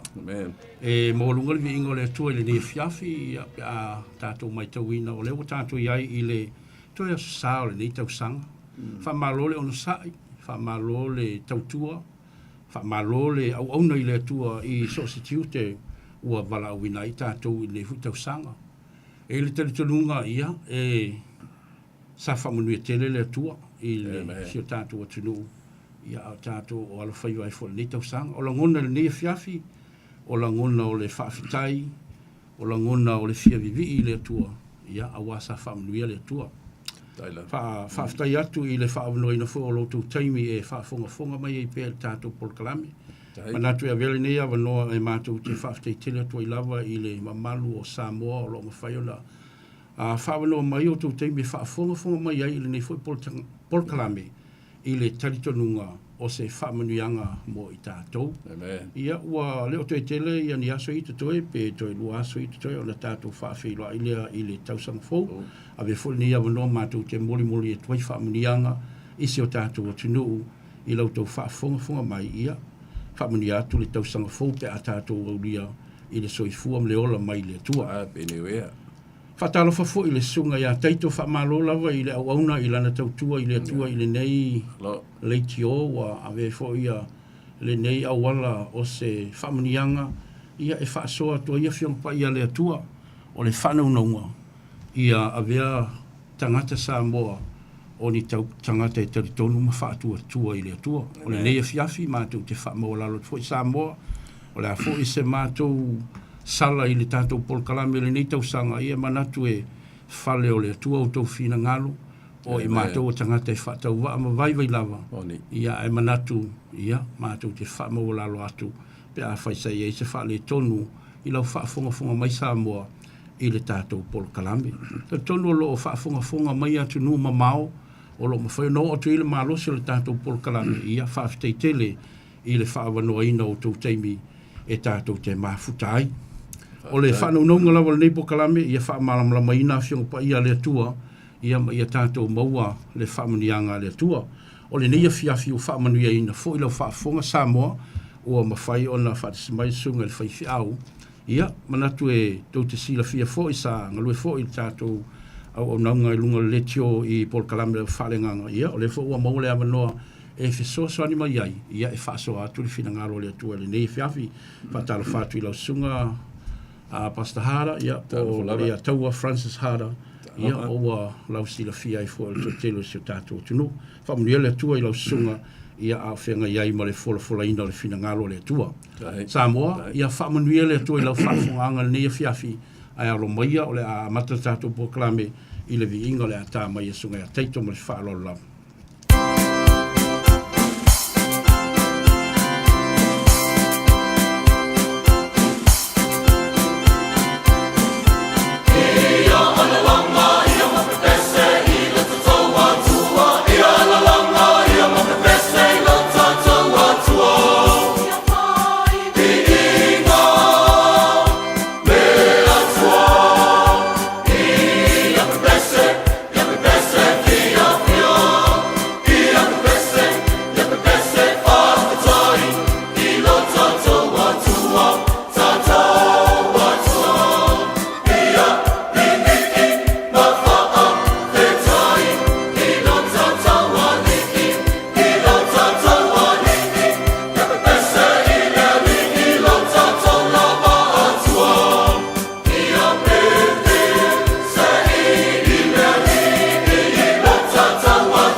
Pono mai lo wau o tātou te talo. Whaaftei le tua, Mātou te langona ina whaatasi mo mātou tangata Samoa i ne fiafi. Whaatai. Le nganga i fia whaafitai atu le tua. Whaatai te mai. Mātou toe vāi atu i le mamao le savalinga ma le wholaunga alo atunu i le neifo i tausanga. Whaafitai le atua ua toa ni nai aso o na whai wina leo o aso le neifo i tausanga. Whaafitai le atua iau whaamilianga. Whaafitai le atua mo tangata Samoa. Whaafitai le atua i le neifo i awanoa ua mātou maua. E mātou te whaasoa ma talanoa i awafianga pa ia. I le mātou talitonunga e te whaamanuia mai ma e whesoa soani mai lo mātou vai vai. Tau le tua i e whaamanuia fo i lau auna i a taito. I le au nanga, i le neifo i tausanga. I le tautua ina o sio mātou atunu. E ala i nei polo karame o lo mātou o whaasoa ai. Talo e whaamanuia i lau auna o le a whaasoa ina lo fina ngalo i nei e fiafi. Whaamanuia ina fo i le whaafonga o tangata. O le mātou te talo le lea tua i lo suafa i Yesu. Amen. Ia le tua le nei tu la fiafi wa tātou au lia mai. Tātou tu lata fo i whai unga nei tau sanga pei ona whai loa tu mua le sunga ia taito. Ia wha pēr fo te rainga a whiu. Ia sa ere teimi sa tātou whelo e lunga po kalame wha pē nei o te tonu pe ama se onu masina atoa. Sa tātou whelo e po kalame. Ia le whi tātou toi o mai fo i po kalame. Whengai leo lua ia alofa. Pe te ane la o le whai unga lava nei o le tau sanga. Ia. Tau lava le tasi upu e le amatanga se mea le unga se mea. Tātou mai po e tau runga le nei tau sanga. Tātou whianga e fo i se tā upu po se awa onga. Tātou te vai lava lau tū lea le toi whao lolo le ulua i alofa. E le ngata le ulua i alofa o le tangata i mātua ma whanau i tonu a inga. Le ulua i alofa e oe malau e kāle sia. Le ulua i alofa i a te tātou ma le tātou atua i le langi. A wao i nai mafo mai alofa umalava o le atua o le alofa lava ia.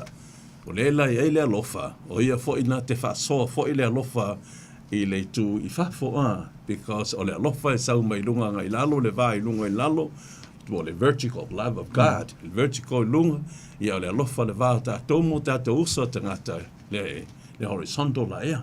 E le mawhai lan tātou maua, le alofa moni le vātou vāma tangata, vāma atua whanau, pe a tātou le maua, le alofa le ai, le vāo tātou ma lea. Ma le atua o tātou ilo, o le atua e alofa lava ia. Te wā ngā tātou ma le tātou tali le atua. Pe tātou te alofa i le atua, pe le ai. O whautu ina la tātou tā upu la fiafi le i tātou te tata noa ai o te le mana o te laua.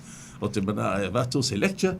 Ia va pe fo in tebi fata no ia lo so ia fiu o lo mato lo tu nei I lungo nei lo lau e tato te fa so ai pa tu ina la fa pe nei o Yesu o le ta ua o lona fa na mai malona maliu malona tu mai moni lava ia isi va enga ia Yesu lo na fio a ele langi malona fio mai ai na va enga ne tolu te mana ata tu tala no ai o le tāua o le whanau ma Yesu, o le tāua o le maniu o Yesu, ma le tāua o lona toe tu mai. Ia te I tātou. O le mela le na whailoa ai, ua whailoa ai le alofa o Yesu I tātou. Ai whaiu le tātou tanoanga, o le aso tātou alofa iai. Ia Yesu, I temi whanau ma Yesu na valo ia me whengenga tuai, mana tua fo le tusi o Isaia, e tusi le e ta ua le apapoto tuspa ia o le messianic prophecy of the Old Testament. Po le valo anga ia whasino anga ilea, I le fio mai o le Messia. Whasino lava leo Yesu, lea lana valo ia mai le, mau sili na lau I loa, e lau kirisiano lava le Isaia na mta upoe. Ta upoe e iwa ona whai upoe ono. Fa mai le nei whai upu, a wā ua whanau mai mo I tātou lea. Le tama. O lea mātau la le si upu le so ai. Ua fo ina mai. Ua fo ina mai. Mo I tātou lea tali. Se sila foi, ua whanau mai le ale upu, mo I tātou le tama. Ua fo ina mai mo I tātou lea tali. Mātau la upu nei o le mo. So Jesus was born for us. He was not born for any other thing. He was born for us. Na ala na liu tino tangata Yesu, e mo tātou, o ai tātou, o tangata ia na whaia le tua ato toa a uang sala. Le lau a whio mai Yesu, e liu tino tangata, to be incarnated for us. Be incarnated as like one of us, like our brother, for us. Mo i tātou, ai whamai la ua, for ina mai, mo i tātou. Lea tali. O ai lenga for inga.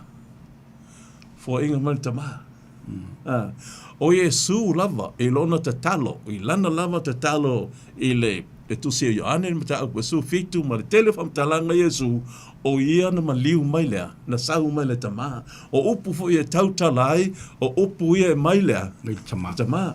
So o Yesu ra o le mea lofa sili lea mai le langi, na foha i mai le langi. O le mea lofa ele whātau, o le mea lofa ea, e foha i. So Jesus was freely given from heaven. Ma fohai mai o le mea lofa siri leo le rangi. Mo i tātou. Lela, no o lola i o na whanau mai Yesu i Peter ema. O le fo ingo le langi.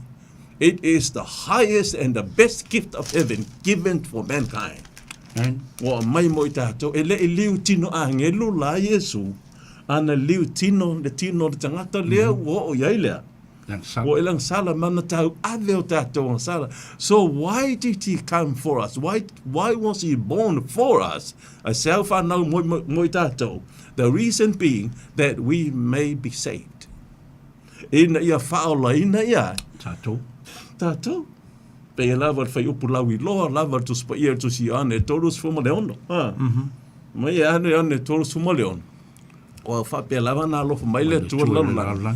Ina ia na le whano si tasi e whaatutua. Ina ia le whano si tasi e whaatua. Tua iati. Le whano se tasi e whaatutua. So that anyone who does believe in the Son of God shall not be perished. Amen. So ma fuanga sauai inga ia le whano tātou. Pea whai tātou te tonu ma whaatutua ma whaalangolango iai. Ia Yesu. That was the reason why Jesus was incarnated for us in our sinful body. Le king o le kako ke o lai. Ele isau lai Yesu na whanau mai i le perfect body le sa iai. Ia atamu. Nga sau lava le tino tātou. Le tino lea ua uma o na pau i lea. Lea sala e ui lava. It's a sinful body, but it did not have anything, any inclination or any thought to be sin. He was a pure person on earth. So lea la whanau ma Yesu mo i tātou aisea for mankind to be our Savior. Pa mai lau le whanau ma Yesu. Whanau ma Yesu na whailoa le angelu ia Iosefa.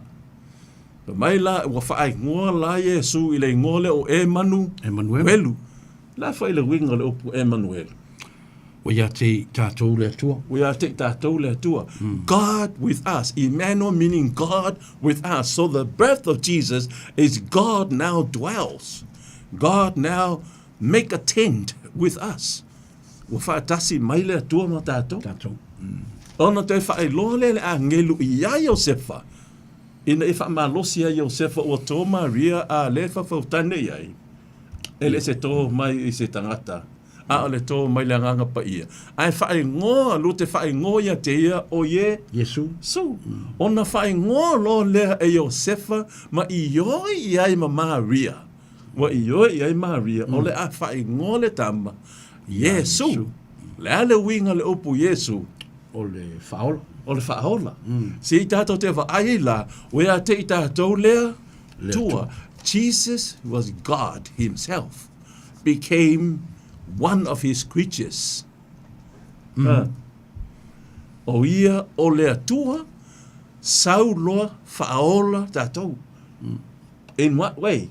To become one of us. Sau le tino tangata e mawhai ei no o le maliu ia te ia. Wa le mwhai na hoti le maliu le tua. So that was why that Jesus was born for us. Ma fuanganan whanau e so mo i tātou e na ia mawhai ai o na maliu mo tātou. So all that was done for us. O le alofa nau le tua moai. Tatou vai lea Maria. Ina u whanau mai nei pepe. Mātua o Yesu Iosefa Maria. Mato la so manatu. Sa tausi le leima o Iosefa Maria Yesu ilona tupu mai le pepe. Iyo. Iyo e. Ai alo na tamai titi. Whapena. Pena fo. E le ngata na o Yesu le ka muka. O ngisi ngā luenga. Pe soangi fulu ipo lona tina. Ia ma ngā lue male awa onga i wha leo langa nei. Malona vale lei ma tamaiti isi tamaiti mai tangata. Ai sa sili ai. Le tele o la o onga Iosefa ma Maria i le upo le atua. Valo anga uma mai le whengenga tuai wale. Te milele i tō sia whengenga fong. Mātua wha au la hola leo lua ai alofa. E sili atu. E le ngata o la o onga leo langa tamaiti. Tātou whanau. A o le afionga le tua. Le afionga le tua. Ia o ina tātou le afionga le tua. Tawhi atu leo tātou whanau. And that's the best way to direct our children. Ala wala si siri lea tai ai o tātou a. Whanau. La mena o ia Yesu le tamaititi. Se furuma le lua tau sanga. Aga makwa ofo. Ila ofo sa iom nau tusi upu. Ina o la tof si siri a Yesu i tono o man. Lama kwa ofo i lātou, leta mai tele, wa le mautali lātou ia. Yesu. Yesu, lātou tele i maua se mea e whaasala ia, Yesu. O le tāhua ngā matua mo tātou mai lona ia, i le aso le whata umatu nei, le aso kerisimasi. E wa whailonga ina lalolangi. E ui lava le o le aso tonu nan whanau wa Yesu. Ia ai tua ia. Ai me sili tātou i loa, sa whanau, ua whanau Yesu, mo i tātou. I aso la nei, ia tātou waia le tele o hinga o iele la au kerismasi tono la tau whale. O la mea la tu i lalo la au kerismasi. O mea alofa. O mea alofa. Mea alofa e ave ia te ai. Mea alofa e ave le tasi tangata. Me alofa mātua e whanau mātua, me alofa mai lisi tangata ia te oi, malau me alofa i ave tu la au na a inga, me ngā laua whai e au kerisiano, ma nisi whai e le kerisiano, au le kerisiano. Nā te lau langi aso nei, o le aso kerisimasi, le asa le whepasia e ere me alofa le tasi ma le isi, horizontal. What about vertical? Wa e tu e sau mea lofo i lalo lau la au kirisia masi e te whae loa e te whae mea lofa ia Yesu. Lewa o mai e su le mea lofa sili le langi, the greatest gift from heaven. For e mai le langi. As tātou mea lofa mo Yesu. E le lava tātou ta mau a inga e whae inga ko mea lofa mo Yesu. E le lava ka mau a inga e whaatau e tātou ola e whaavavau lau o umon whaatau e Yesu i Kalvario. Le lava, peitai.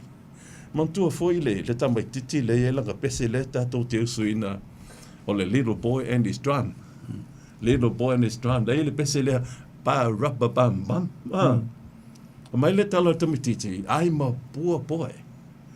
E le isa utupe whaatau oisea. The only thing I can do as a gift for Jesus is to play on my drum. Play for him. O te tā ina laua. Kampalau. Lau kampalau ngai mo ia. Ai o langa pese, fa mai o manga kālanga kampalau, ai fa mai le whai unga langa pese. And he smiled at me. And he smiled at me. Ba rubba bam bam. Me and my drum. Waila kāua. Amen.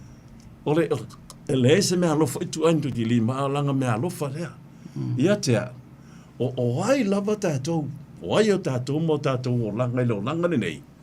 A e tuku lo wola ia Yesu. Amen. Jesus will smile at you. Whaafonga e fia de fina ngalo Yesu. Ino fua i atu oe.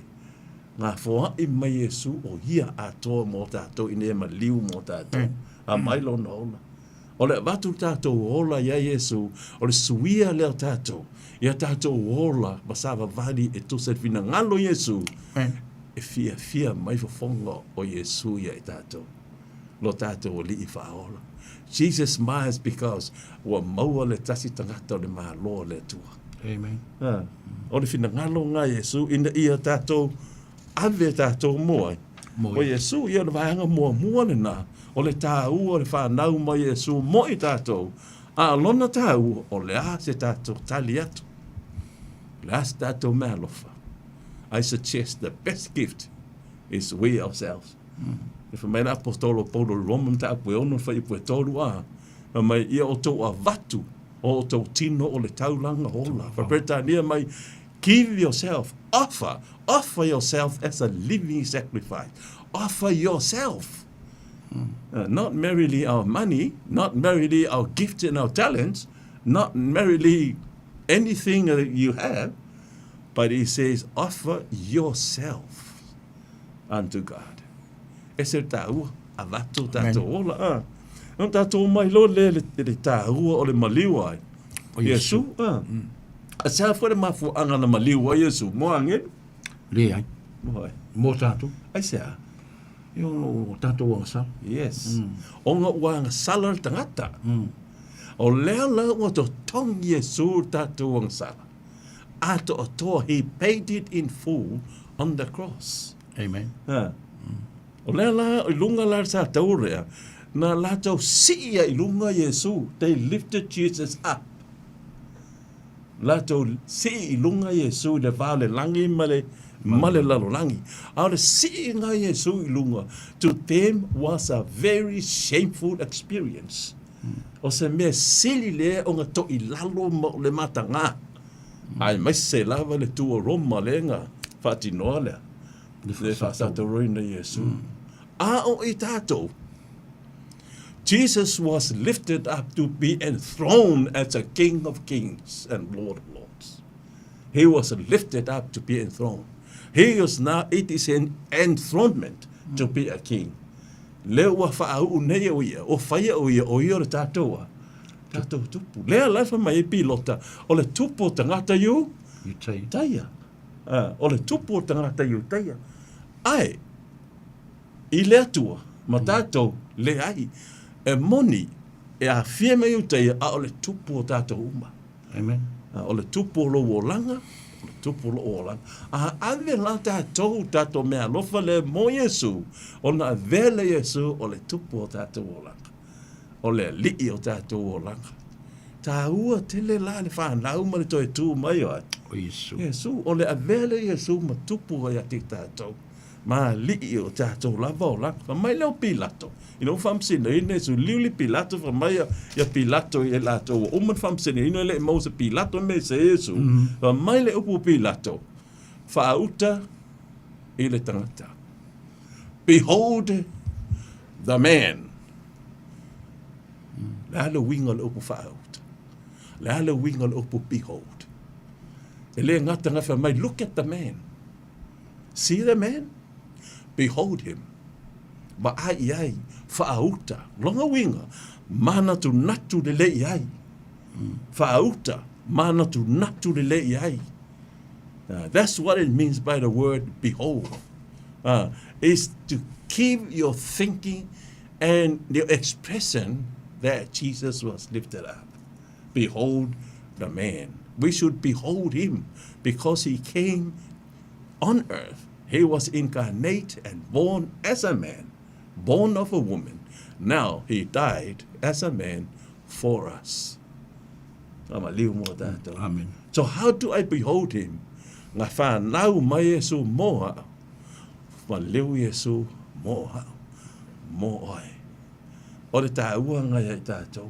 E te tau lana tātou tali atu fo i ate ai. Ia Yesu. E te tātou tali atu ia Yesu. Ai li liu loa ia, e au whai lotu oka se wharongoa. O le au osi taulanga sili, maulato o auna. Au for sale. Mane mob, mane tō tero tangata. Wha mai Pilato, wha auta i le tangata. Ai li liu mai au whai taulanga sili, ma le au whai lotu utaia, wha sa tauro ia te ia. So te teimi tātou te liu ese mai ai ma Yesu. O lo tātou au whaatasi ma le au whaitau langa, ma le au whasaio, ma le tō tele nganga a langa, whaatau Yesu. So te temi tātou te furi tua ia Yesu, we are telling the world to crucify Jesus Christ. E ta tau ona whaasa tauro tātou mo Yesu, lo tātou tangata tuai. A re temi tātou te toi furi tua ia Yesu, wa e alanga whaasa tauro ia te ia. A wafo ina maliu mo tātou. A whaila wa tātou ese ma Yesu, wa e leta lia le maliu Yesu mo tātou. Lona alofa. O le alofa leo le tua, tauna toi wha ola le urua i alofa lea. Lena mai a teimi na vea tātou ma kerisiano. Lo a matan pe tau se e toa ngai tu. Pe o le ula whangale e solo buri langa. Le melo e eita, e wa aia kwae o konga le loko pe solo buri. Mengo e tātou, o le me tau ngai e tātou, behold, wa ai sao. Wa ai sao ia Yesu. O te wa ai le whaiwhea. Au te wa ai le tasi tangata. Si sila lava o ia Yesu, o lou whaola na maliu mai, o lou whaola na maliu moe. Mo i tātou. Ia, ona whamaileo langa Yesu, le langa tāua la ba Yesu, ua tau no. Ua tau no. It is finished. O le upu la it is finished, e sau ma le upu e lengi, tali o. Tali o. O le winga le upu ngā, it is completed. It's complete. It is making perfect, to make perfect. O le maliu na Yesu, ua tau no, ua wha ato a toa hai, ua make perfect ai le ngā luenga na sent mai o ta mai Yesu e sau e whai. O le ana ngā luenga na sent mai o ta mai Yesu e whai. What was Jesus' job description that was sent from the Father to do on earth? His work is the cross. Amen. O ngā luenga le ngā sau e whai. Po le ale tele o lantala inga. Ai anga le maliu, e le ngā umarawa. Ai o le maliu Yesu, o langa job description ngā sau e wha tau nuu. Ua tau nuu ta mā. Ua tau nuu de ngā luenga na e awina mai au te whaia. O lea laifi na ngalo le tua, e o tātou e tā lai ngā luenga tau nuu ai. Yesu. A Yesu. O le ngā luenga Yesu mo tātou whaotanga. Ua sa ili Yesu tātou whaotanga. Lana tātou me whai. O le ta lia le ola le Yesu o tuu mai mo tātou. Ua tōla na mānaba. Toi whea. Tō mea tātou. E peifo na tōla na mānaba e fōwhanga le tangata. O le fo ua yele mānaba le pepe pete le ema. Ia o le fo ua toi tōla na mānaba. Tō mai mo ai. Tātou. Mo oe mā mo tātou. So Jesus breathed his last for us. Amen. Ele mau le mānava. Ai Yesu. Na mai lawan mānava Yesu mo tātou. Longa wing. U maha he ngā luenga Yesu mo tātou whaotanga. Pau lama me lainga tātou le mau whaotanga. O lo tali atu I po le ai. A e talia. Pa mai e whaolaina e lātou o e whaatua I a te ia. E whaolaina I lātou o e watalia e ala I whaatua I a te ia. Amen e maleluia. Whawhetai ai. Ia Yesu I tātou mai le vanga muli lava o tātou a o onga. O le toi tua. O Yesu. O Yesu.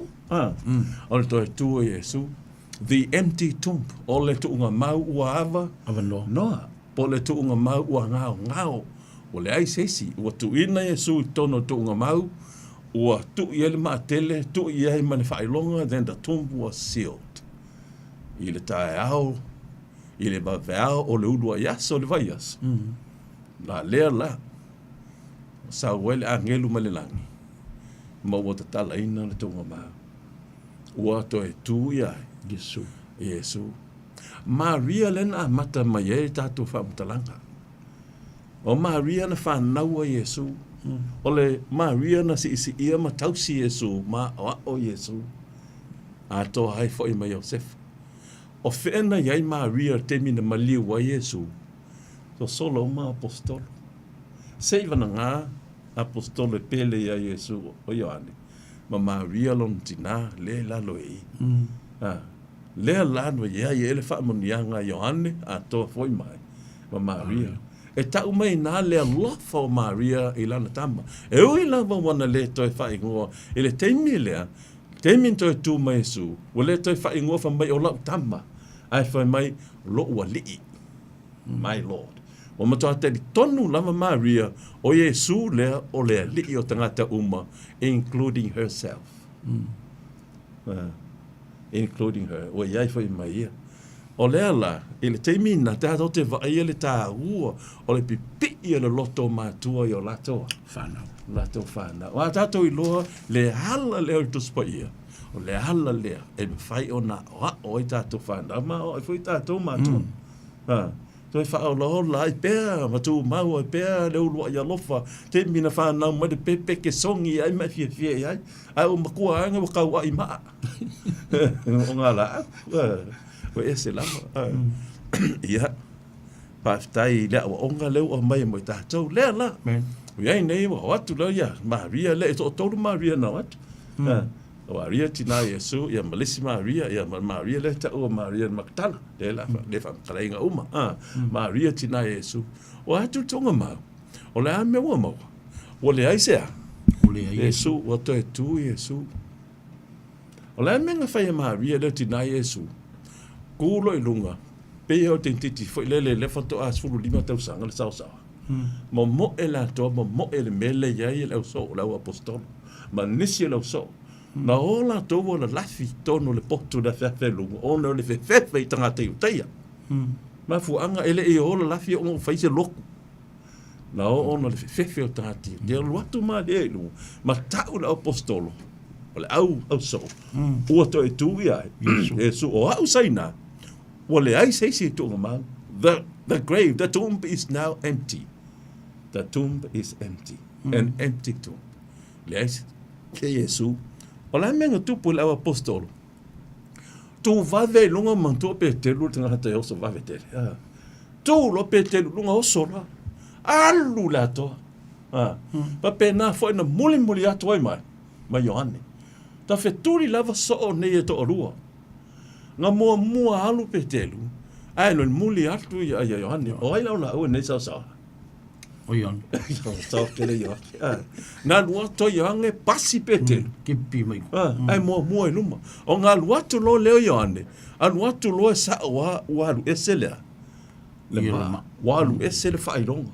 O leo ko e ngā fo e fika i esa i ai. Le sa leo. Wa ho e kau le kala ua to e tu i ai. Yesu. E Yesu. Ngā folo i ngā ia Ioane. Ai whakaha o ku petelu. Ka ngua o ku petelu whanga sa o petelu pasi e Ioane. Lai ngofo. Ai roa kwa sa u kongo lea. Tunga mau. What did he see? O la menga va aia e Ioane tunga mau. O la menga va aia e Peteru tunga mau. O lava. Le aise Yesu. A le ale meu tupu ile. Ie le nga au i elo na tino. Ua. Ngau linga. Ua la fuai. O ie le na au i elo tino Yesu. Ua la fuai. I lalo. Ai o le. E ta ua le solo. Ia o ka ko yasa ngei po le Abron. Ia pole ia foi le fusele ulu. La le ta unga yaso nei. O le skaf. Ia o skaf. O le staff le fusele ulu. Ma mai lo le staff langa. Wa ngau le lei. Ai tu lunga melesa ta o toi le awa. O Yesu. O Yesu o ina ngau. Ele ngau se leo la. Fika yanga leo. Nga ka fikuni da ko. Ngau la bai. Yesu. So that's what Peter saw. O ia nga au ia Yesu o la foi. I lalo i vai. Ai ngau le ia nga i longa ulu. Wa ko i lunga. What does that signify? O le ale winga mea nai. Tauna ta au o mo i tātou le mea leo mo fai Yesu mo i tātou. The empty tomb was for us. Wava loha le tunga mau. O ia wa la foi.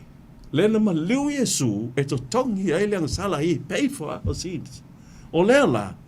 Wa manu ma lo Yesu wa la fo ai leang sala. Wa la fo ai leang sala.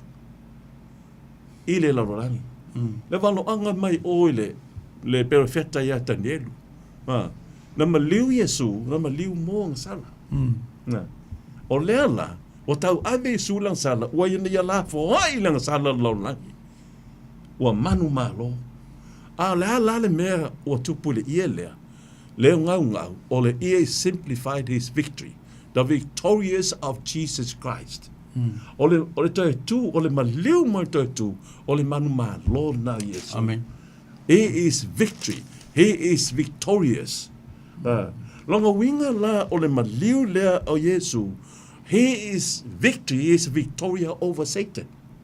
Le wala fwa isa kangi. Wa tu nei le muri vae o Yesu. I le ulu le ngata. Le ulu satani. O manu ma lo e hui lava lai fiki de tiu si o sa kangi ke mingi. Ai ua ho'olonga iunga. He is now defeated. Satan is now defeated. Fa mai ai le. Yo se e pendulum ta po lua vai po fumo fa. Ma mai wa fa o matia e ia o Yesu le o satani I lona maliu. Fa matia e ia le ti Apollo I lona maliu. O le e iai le malosi e oti ai. O ai lea. O satani lea ti Apollo lea. Now Jesus destroyed him who has the power of death. Who is the devil. Jesus destroyed him on the cross. Now Jesus is now victorious. Now whaamutia. Jesus is victorious. Wa mangu ma lo Yesu. O le ata lea la fohai leang sala. Ua mangu ma lo Yesu. La fohai e mariki a poro lenga o maya lea. Leang sala.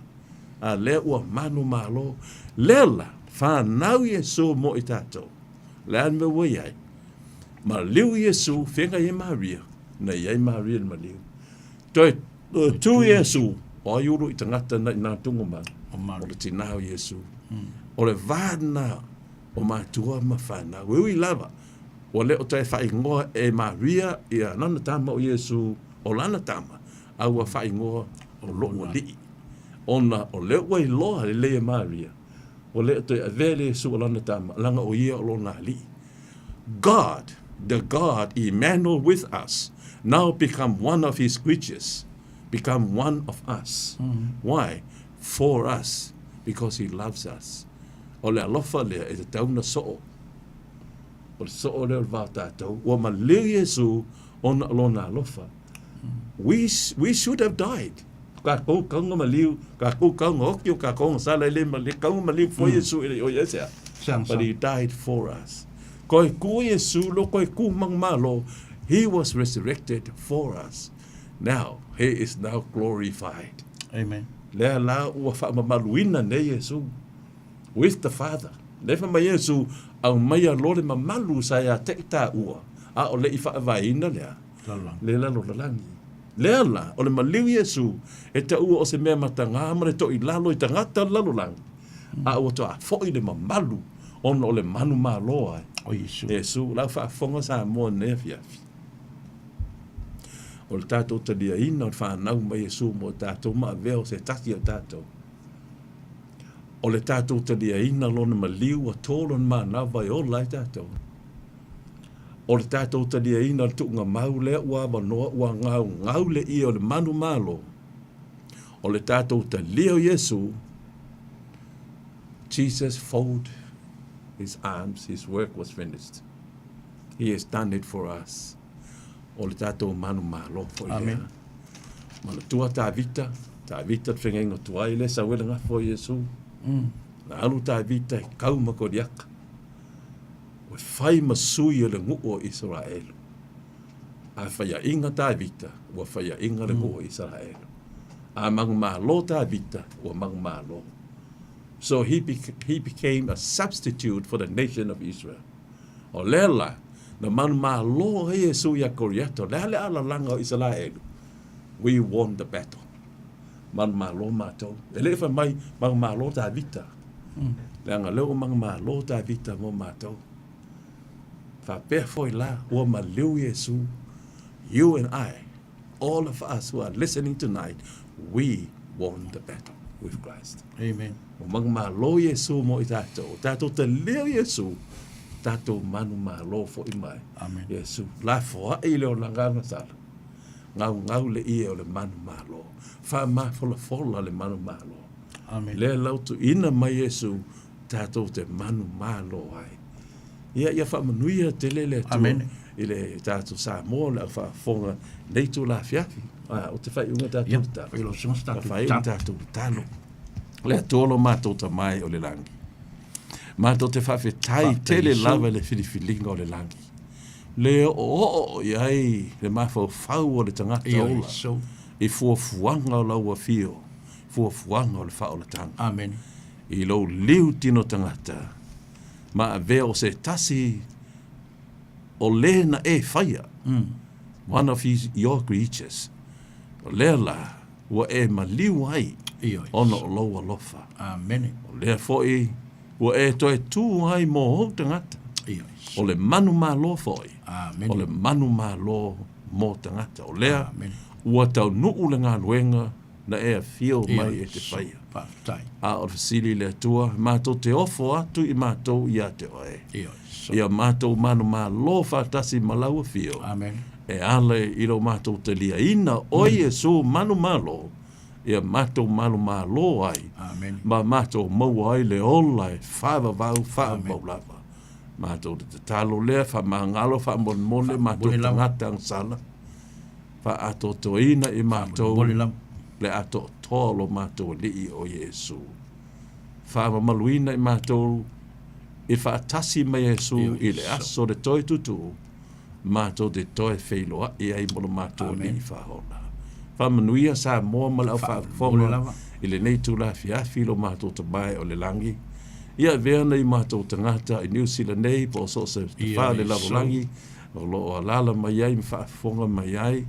Oni o ina mātou di tari tonu i ate o ele atua. O se atu nuu kerisiano. Ia vatu le vi inga i lau a fio e wha vau. Ono le suafo Yesu keriso lo mātou o li i whaola. O mātou te talo atu ai. Amen. Amen.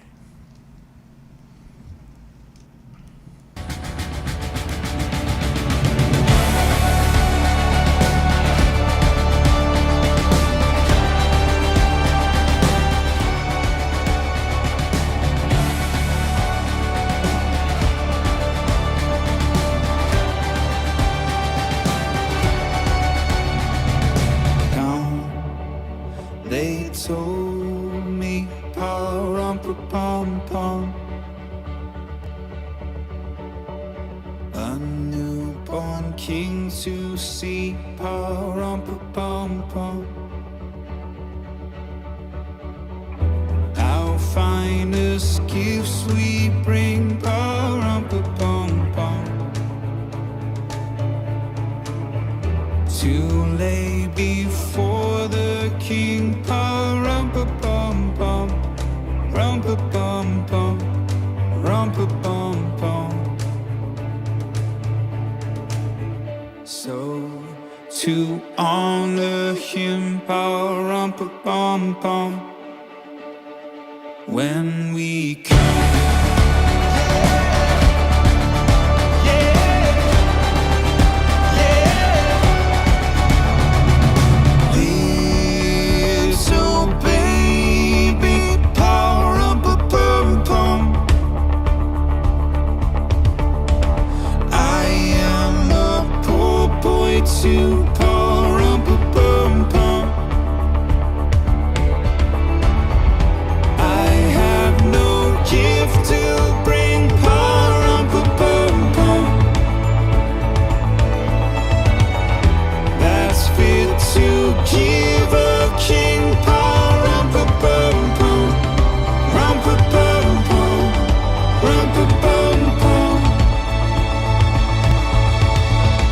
Shall I play for you, pa-rum-pa-bum-bum, on my drum?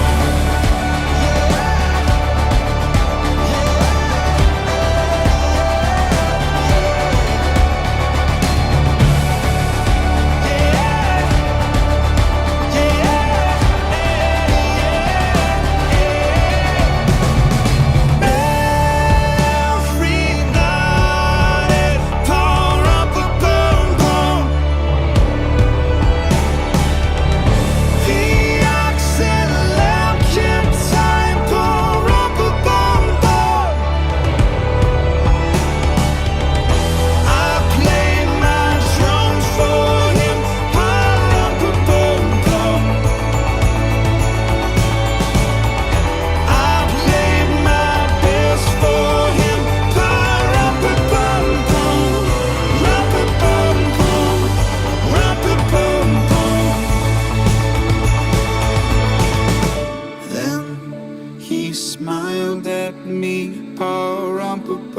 upon me and my drum.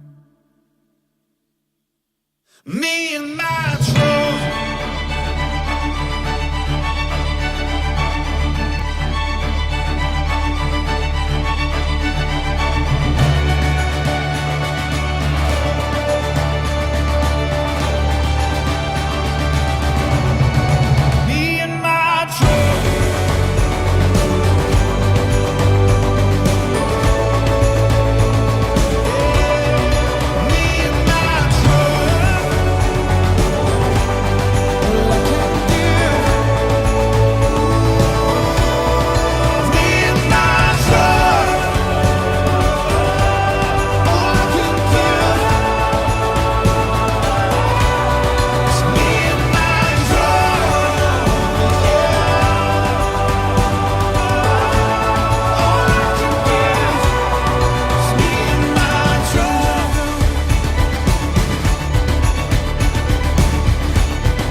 Little drama boy, pamaya to hand por klami pe na mo na is pe au sunga ya le Tanoa Francis hada update there tu o lai mo so fo le pe au to Maputo foi pe na por lima ono masina talu ma bala sa wina po en por klami lungo le ne la le ya update there tu o lai mo le so fo le pe au mi spo ni si por klami lo pa pe na lue mau o na to ai po i lai tu o to vini ya pa malofa pa nei po sunga le Tanoa Francis hada pa pe po sunga to ina ya piu Queenie taala ya mo nei po klame i eleli o po leola suli o tato bail ma mlama o tato wala manuel po ya tu lungo ala spa po nei po klame le sa mo mo jono tau song po tato le leanga le mtai fami rute ona tano le tulaiva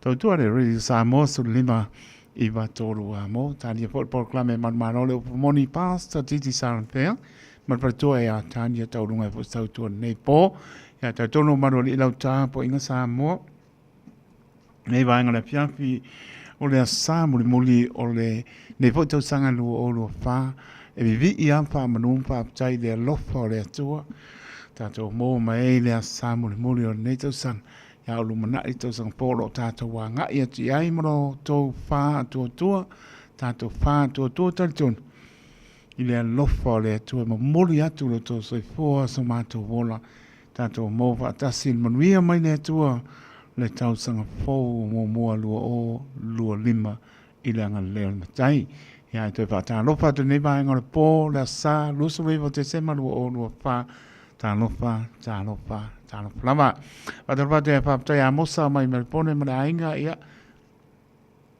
alo tele tu ma no la ma tu mai pe po ya eti tasilimu ya pa tai na me ia mai ia le ainga ya pe po i ia mano le tro pa tai ya mosa me ia le pa mai po ne fia me sen mano le tro lo ma puta mai lunga le api folinga ya ma lunga le YouTube channel ya lofa te natu ni po ile pa songon balo tato tro ya ta dia tato oi por klame nei po ya na pes senga ya e malol vayaso ta want to ilo pe pes Christmas sa oia ya le songon pe ya le ato yo le speed Christmas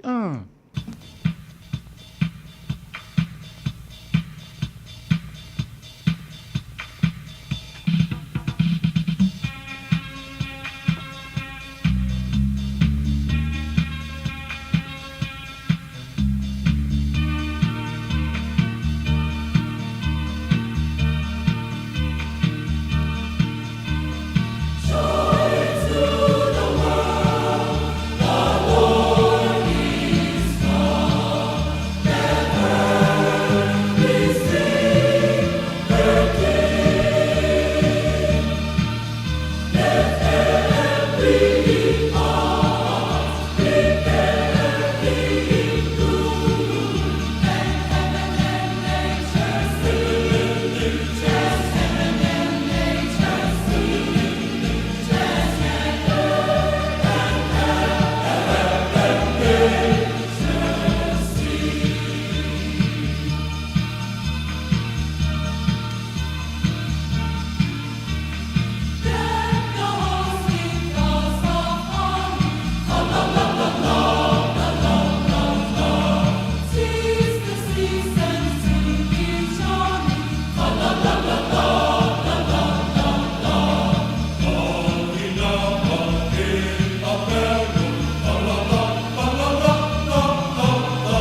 Lo ngā ngai, ia e wha manu atu ia i owa.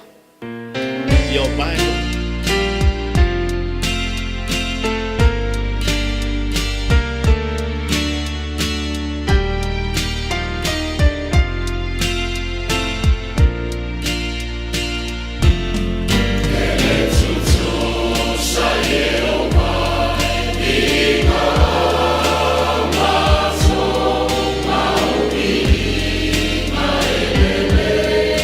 Oh,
Tangu le tula mai ono mana miru te wate ai le tula iwa tautu ale radio Samoa so lima iwa tolu a mo. Ta tolu lo mlian mano le taha tolu no patana patu ia papta ia mosa pe po ia paupiri le bea mano le mai pena po isu. So ia John Leota ia mai lato malama lo pena ona maputa mai lunga le penga pai. Langi leo tapena mai ia pasta titi sare pea. Ma le wharitua ia tāni a le tātou porklame manu mā lole moni. Si mai ala pa ponga Samoa.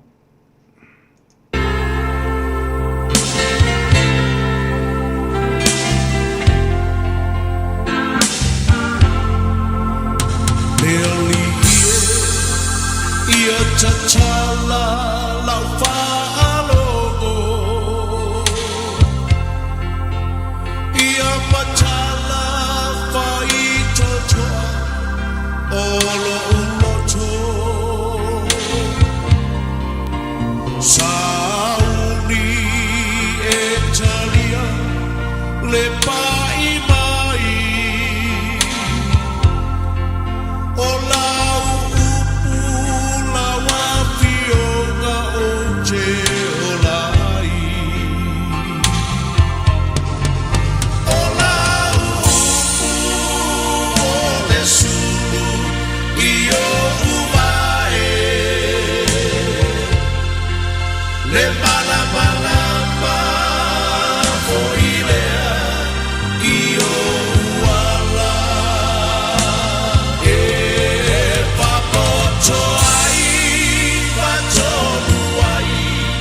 le soy puanga o la upu e paia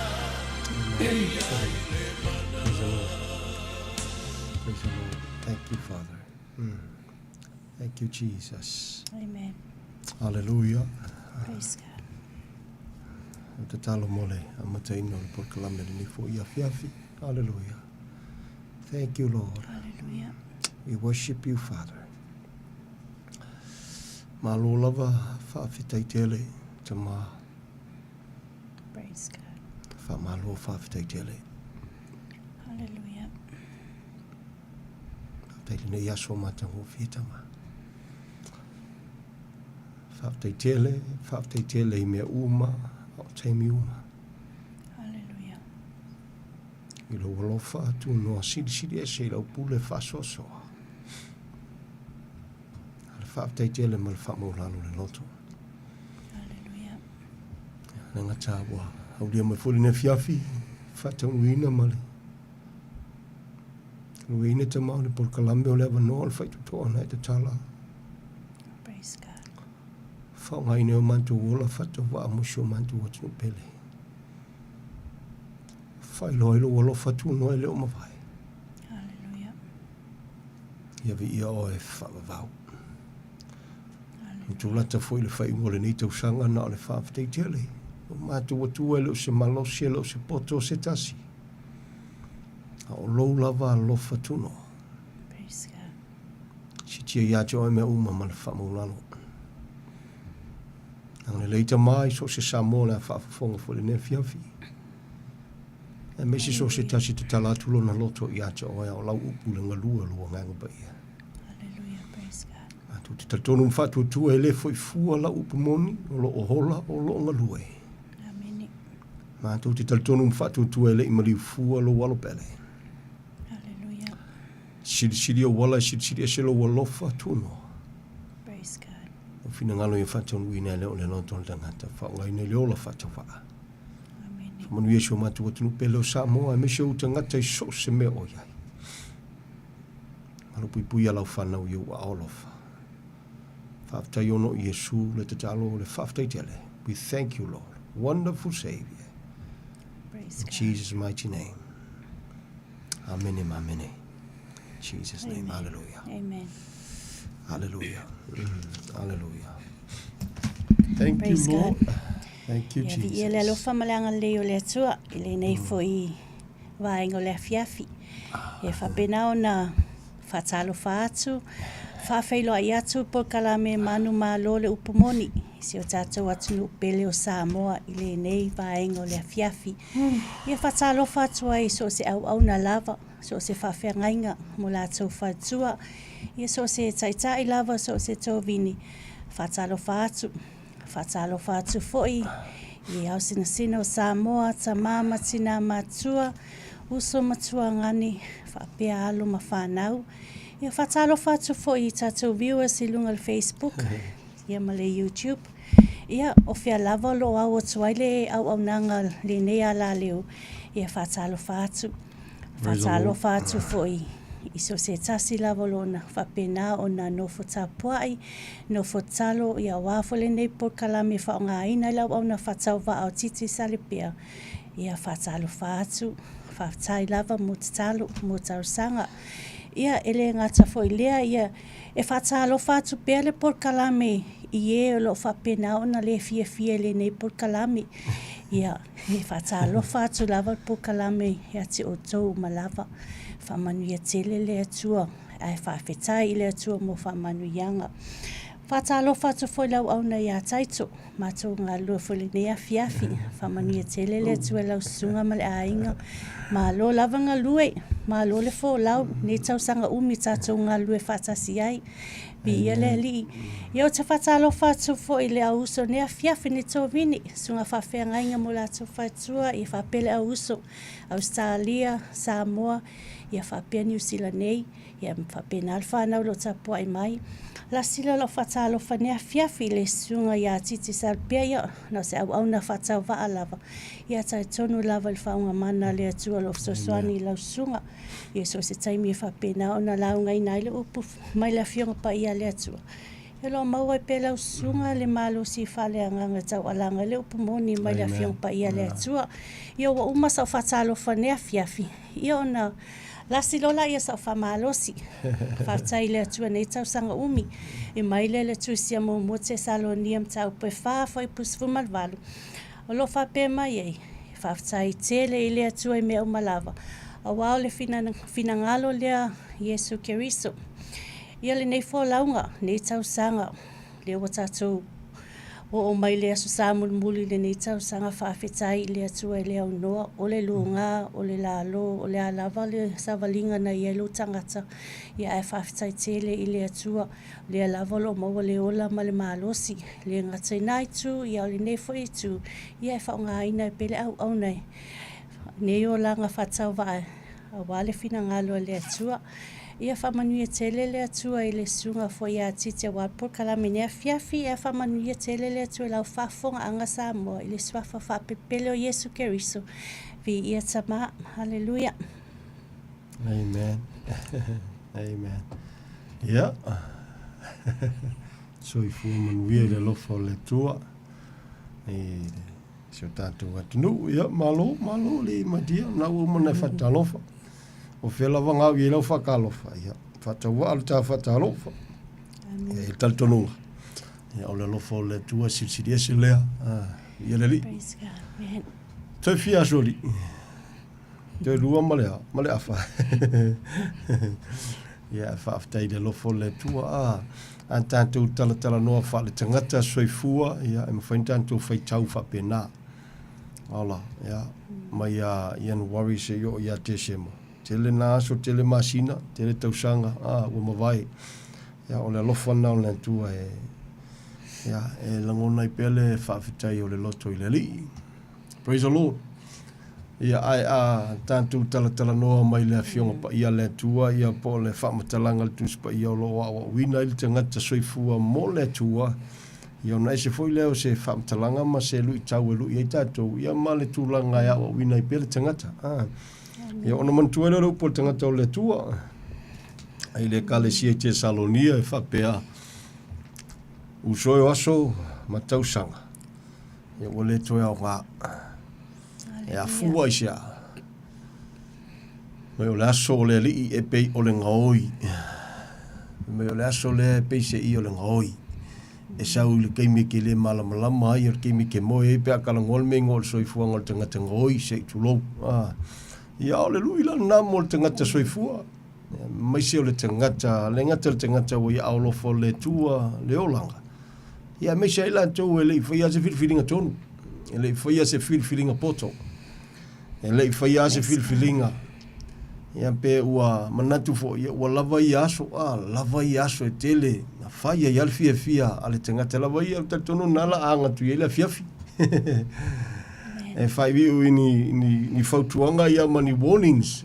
E fata tau ile soifuanga ma le vai teimi le tātou te iai. Te fiana iaso ia tātou fale atu le lua o lua lima. Ia o le upumonia. Ia e sui ale numera. Ma le foi tūlanga ia mani fua mani suia inga foi o le soifuanga ma le o langa nei. Mani no tuspa ia. Tuputele le malamalama, tuputele la mioleanga. Tele le suinga o tātou aia. Ia ai o le whamtalanga le tuspa ia. O le tua e le o le liu. Amini. O ana nafi. O le aso. E o lava i le whaavavau. O lia fo i le lofo le tua le stausanga whaafetai. E le sisi mea ngā le whaafekai. Ia o se malosi o se potos tangata ua uli ai. Ai ua nea mea uma. Ia le whamtalanga na le tuspa ia. Via le li. Awaso ma tausanga. E le au ngā ia te otou. Le au soe. Ona o te tusia tuai ia te otou. Awa ua o tou iloa. Le leilava. O le aso o le rii e pei o le ngaoi le po. E whapea ona o mai ai. Awa pe a lantou whaiane. Ua lantou fifi le mu. Ua le a whaina. Ona o le ia te lantou. O le whano whafose i whapei. O le whati ngā. O le whafini tō. A whanau mai. Lantou te le so sola ai lava. Sa le whai puna se soe whai. Au i tātou lau soe. Tau te le o iai i le pouliuli. Ia maua mai ai i tātou ele na aso pei o singa oi. O tātou lava po tangata o le malamalama i tātou umalava. Ma tangata o le au. Tātou te le o i le pō ma le pouliuli. O lea. Aua nei tātou mamoe ai whapei oisi. A ia tātou mātala. Ma ia whaauta. Via leri. Praise the Lord. A kulaka le kausanga fua li Samoa. Tanoa tu whapena le nea fiafi. Ia ai. Via leri. O whamtalanga le tuspa ia. Whamalosi la apostolo i le kalesia Tesalonia. Ia e whapena e fua le talanoa le ni tangata. O le tangata le nei, o le tangata e malama wafu i o isala e lua le nuua. E tele aso sa wha tonuina ma wha polkalameina ma wha tāwaina e le tua ma wha saina e le tua. Tele aso. Ai, ina ua pupula mata le ni tangata. Ia ua le ia sisi mesori. Pe o nafu i le tau alanga le polkalame throughout. Mai le tau sanga ma le tau sanga le tātou savalinga. Ia o ave fu e mātou wola whatau vai ave ma ave whiau. Mosi o tātou watunu pele o Samoa. Via leli. O le whamtalanga nā tuspa ia whaftai le tua. Pea tātou waulia. Le lua o lua lima wa e ui lava. Te lua nina yaso mani ngai maisi kula. Ia e. Amu ia se Samoa. Talanoa ia Samoa. Ia Samoa tātou o Samoa. Amu ia se Samoa. Ja, ne ia fea fa fose i el malanga maliu moloti. Fa malo fa vetai vi ia le tua. Ia pe a fea. Ia ua ao lofo le tua soifua. Lou soifua. Amu ia oe. Malo fa vetai ori e tuelo taloto. Pe kakile ainga pe kakukile ngu pe kakukile loloku. A fai ke maliu o ia ao lofo le tua. Lou soifua. Ai so le ka ke paki ai foi makaikaia. Ka ke ori foi makai ai sea. A me ole fatu a tona o soifuanga nei. A meise o polkalame a le tua na laina soifua Yesu. E le ngata whanau mai i se o no fuanga whantau waa. E na whatau nu lunga o le santau. Ori na o le loto le tangata o le tua. Le se kala ingo se lotu pea no whasoa Samoa te roteimi. Whea ilan malanga maliu le tangata soifua. Ia ua umona mo isala mo ma fatuatua ia Yesu asole oka kake ori koe makaika maloa vi ieleli ia amen oka a se mea ina whainga tā ia a wheel malanga al mariu moleoti a ele i e tere ila ngona le alofa o le na mariu nga ke whakukua Yesu i whafo i lo uolanga e uia o e stangata lotu o e stangata te via whai mea le lotu praise the Lord Ia ona langona leo le whanono. Peka ke le ainga, peka ke ainga, peka ke ngu, peka ke le ngu po le alawa. Ai awhai o le teimi, ai te le ilangona ale salamo, ma whatua tua ia te ia o le na maliu, o na lo na lofa ia te oe lofa ia te awa lofa ia i tata uma. Ona langona leo le whanonoa. It is sad. Ia ai, o le whaftai le tua. Ia ele vai vai ai e tau alanga pele, le upo le lofa.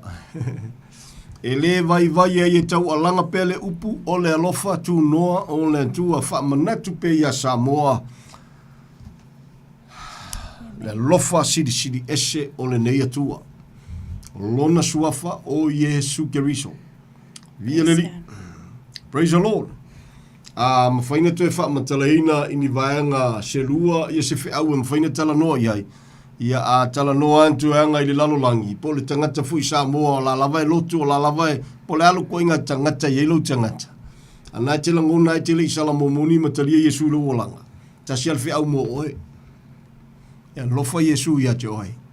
Na maliu o no lo na lofa ele fina ngalo i te whano. Ia ai leo se, e uia na maliu Yesu, ai le o komikinga manui ai oe. E ao na salamo i tantou ma whatuatua ia Yesu Keriso. Ia ona lave ina leo tātou. So o le whiau taua mō lau sunga te le italia lava Yesu. O e foskanka i fia le loto te fia whai mea le loto and all that. Ia, o loo awa noa lava. Amen. O loo te tala lava awa lofa o le tua.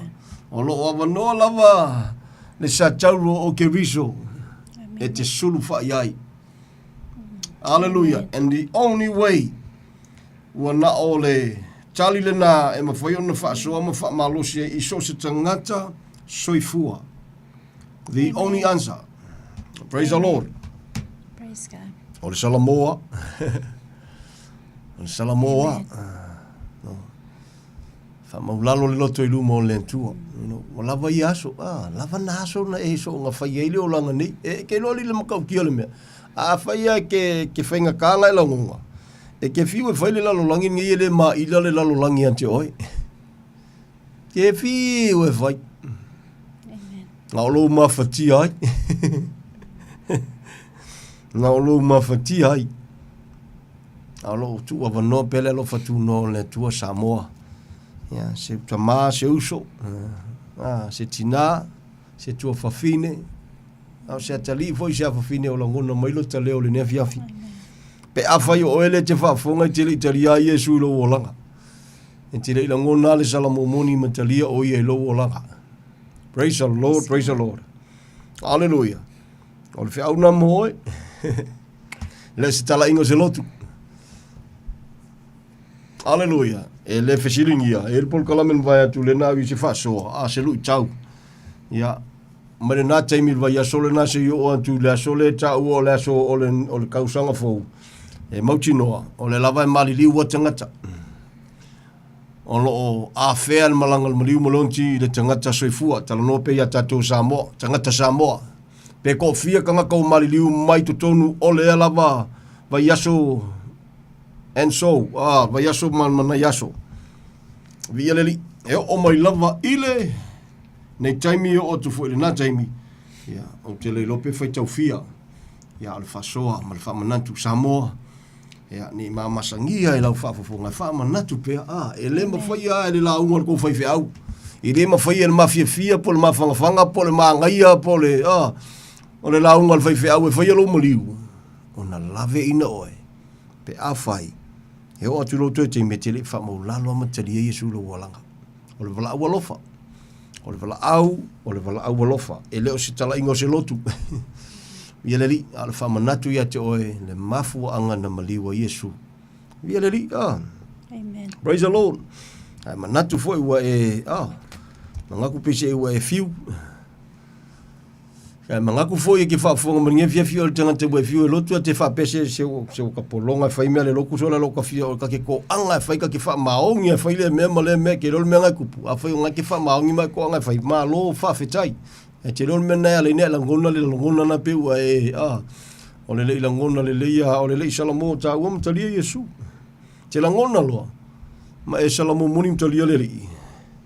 Ola e se foi lo longona, ola e foi amole oli. Ma foi sia wa e ola I lalo le alofa tunu. Secondly, ola e foi amolo mo tinoa a vi ia ile tua, ole me sirin tau na ia te oi, o ila ia mana ia, o ia le fia, o ia te oi. E te au na o e male loto e wha maulalo ina ua e mautinoa o lo o soifua le tua. Na ua e mautinoa wha mele whamtalanga tuspa ia o lo sa iri o ia I e tapua ia te ia I le nganga e wha vaile me moni. O e wha fonga wha mele na upu. Pea tu se tasi o taimi se tasi fo i o awauna a, lau so o wha mai a sole. Ia ua e taltonu mai, ua e taltonu ua e vavai mai, ua e taltonu ua e pai mai a. E moni ia, me ia sa ku wele whao ma a. E sa ku wele kau, e mongi a. Ia whai akulo mana upo Yesu, ia, ua e taltonu mai lana nau e sirisila mai mai e vavai, mai mta wha sangai. Ai au te whai atu, amu ia le tangata ele o I, amu ia le tangata ele I vai mai, amu ia le tangata ele I, a. Ai, tali tonu mai pea. Manuia lana le manuia I tātou tangata nu ese. E wila vai leo kako kanga kai sala e ru. Ai manuia le kala ye Yesu Keriso. Manuia kako wa le Samoa la e langona le lofa o le tua I lona loto ina wa fa longo le upole li ngalua le nganga pa. Io le tua. Ia ma fa ma ulalo ma fa ye se filfilinga tonu. Moli tino ia yu taia fatasi ma eleni. Le mata upu di salamo male fa atua tua. O le fe aula na o le fe au fa pitoa lava. Ia mo so se Samoa. Ia le Italia Yesu.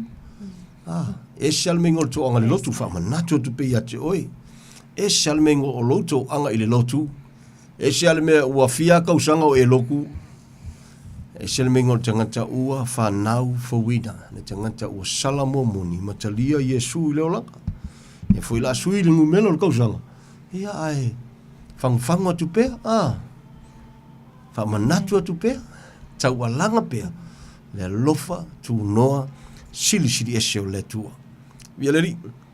Tolu fitu tasinima iwa tolu numero whaina e wala umai pe a e mana umia. Se feso soani o le tatu porkalame o le porkalame muli o le nei tausanga sui le ngumela ia e whameltala tuspa ia o Yesu e le o liliu o ananafi o le so e o I le whavavau. To mua lena whaitawina, le mua te saloniam tau po lima whamai o aso ma tau sanga e le toi au ngā aisea, ua tasia le aso le ua turi matai, ona o Yesu malana por kalame, e a fio mai a Yesu Keriso, e si itia lana e kalesia, e tau ngata le tau le kalesia, o le toto na malingi. Via leli, e le ngatala o le whamoe moe o le tangata, o ia Yesu le langa, ia aiei ma le lapaka inga ke le anga e ka oko mai ai tua. O le ale lapta inga, e si kia lo le kalesia, whakamoe le whainga malua satani I lungo le whonga ele nei, e a soso o mai loma le porkalame lentua. O le toa saolo o anga mai lentua, Samoa, e te lema whaia. Tātou te lema whaia. Vi eleri, praise the Lord. E tatea lofa alika ke wawa ai aku fo I mea ua o ielka mawhainga li mai tia a. Ale au mau milion ngea, au bilion ngea. O le lalo langi le nei, e o kama whaila ko whale ngā e, whai mai a o ke me o mai ele le unga a. Whai mai ia, o sapalai, o me, o whaali mai a. Me ua e whaalu ele 4 milionga a.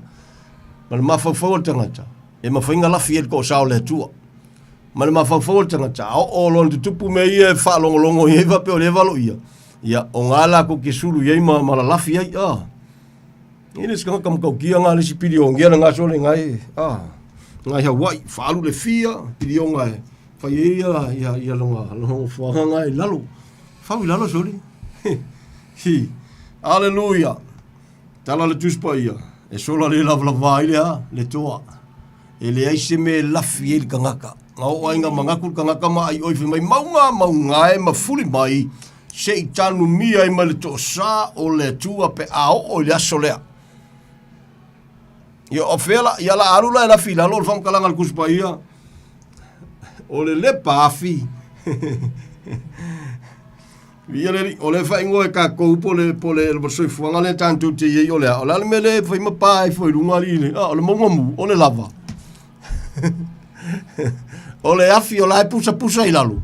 Ia la arula nga I lalo e akiringa laka I afi. Pe mele fam talanga tuspa ia, e ke sola e via, ia pe o le pole tuana fai, I le tangata i le amatanga, inga o se se. Hey, e ke lafi fea i o luma. Samoa lo watunu pele. O le avanoa le te tala e le tua. O le avanoa o lona alofa tunua. Wa ia taua veina on tatu fale tonu. Amen. Me ia taua vea. Pa wa lea o le whamatalanga ma le taualanga o le wheau o le tua. Na le whamaulalo a matalia i lauloto. Whatua tua ia te ia. E te reko ko ngia se kupere mena ngā. I le whakau e se kupere mena ngā. O le mea lofa foa i fuaina. Taua o le salamo ma wha tua ia te ia. Praise God. Ia se tu lo wa o te ita. Hello vinga ai a Michel ka ngakal ngava ngoa ai o le avanoa o le alofa tu no le fa taua ia o sa o la kala istanga ta foi e foi pa o ke mi foi me ai ia. Se o le makavale so le vo ke mi foi me ai ia. Ia o me ai nga ia e kala ngoa o me ka fa. Tau fiso so ni fa tala ia te oi. O ke mi sia a Michel me ai e foi e fa nga ia lo ku le ma ke ki pe fa sa mo fa ka so pangeki. E que era que foi teria em New Zealand vai causar pai a misi le pasi em venga le upa que le upa pe fakari le pasi e pe viria ya so kei po se po la uo se va mo so se piki kai se mo molia kwai fe mo fe Samoa nei ave matala fa ngo lo fa e alu lo si chianga le kalesia Tatou o tangata Samoa, I am very, very sorry. Awane ia wa o se zeina o e tangata i se manatu whapea, a misi o le tawalanga na o le tawalanga tono lotu whaoleina. Lea le tawalanga, a misi tiki anga koe alu lalo makalpelu, e le eisa o ongal tuspa ia o ina na mea. Amen. Uso a kerisiano, awane ia wa o se zeina o e se tangata soifua le natu ngā wa onga. O le avanoa le nei, o le avanoa o tatou o tangata nuese. Ta ua sa ta ua tatou onu ese whapapau whananga ale to sa. Vialeri, praise the Lord, praise the Lord. Anga leile tua lo loto le nefiafi. Wha mahalosi, whautuanga, wha manatu, tau alanga atu. Le lofa tu noa siri ese, fuai fua. I le whakau inkupe. Vialeri, praise the Lord. Manua molo wa vanoa. E se ma nei o nei fui tau sanga fo pa au dia e ve se ama tanga fo se si o langa mo le tanga teli Yesu ko fo ye ko fo ye o anga luenga fo ye inga santani o anga luenga pepelo satani mal malosi mo po liuli tau mo fo ye fa se selo ma fo fo o le tanga Samuel salamo moniam tali Yesu i le langona fo le va peso le walu lo la kali Yesu lo vinga la ule ko ya lu fia o le pepelo ia o nga po o langona na e vatu e ngaluenga al pau liudi faina in Jesus name o pepelo ia o le winga lo famtalanga e ke a o lo nga langonga mongi ale lo fole tua salamo moni fatu tua ia Yesu Keriso vialeli ele fa pela fasaio i menga e masanga e loi o le mele la tupu o le atupu le lo failo lo te lenga te tiola o me le tu ala na una we la vai se stangata amen reach out ka ku se sikanga ka ile imala malama ile lo fole tua le o pupula io mata amen. On mena tupu. E pepelo la ngona na va ko sa kanima e u ia ila o onga tuspa e pui ai tanto ka ko kele songa la fa se mea ai o le wingol fam talanga o le mele la tupu lo loto.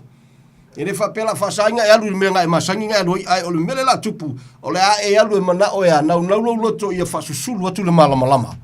A vea o e ma fa monianga mo lesi tanga te Samoa manua o mo le avanoa. Amen. On mena tupu. Hallelujah. Na umana ta pena Yesu ona so. Ele fa penga umolong ka penga fa ko Yesu yo so ia.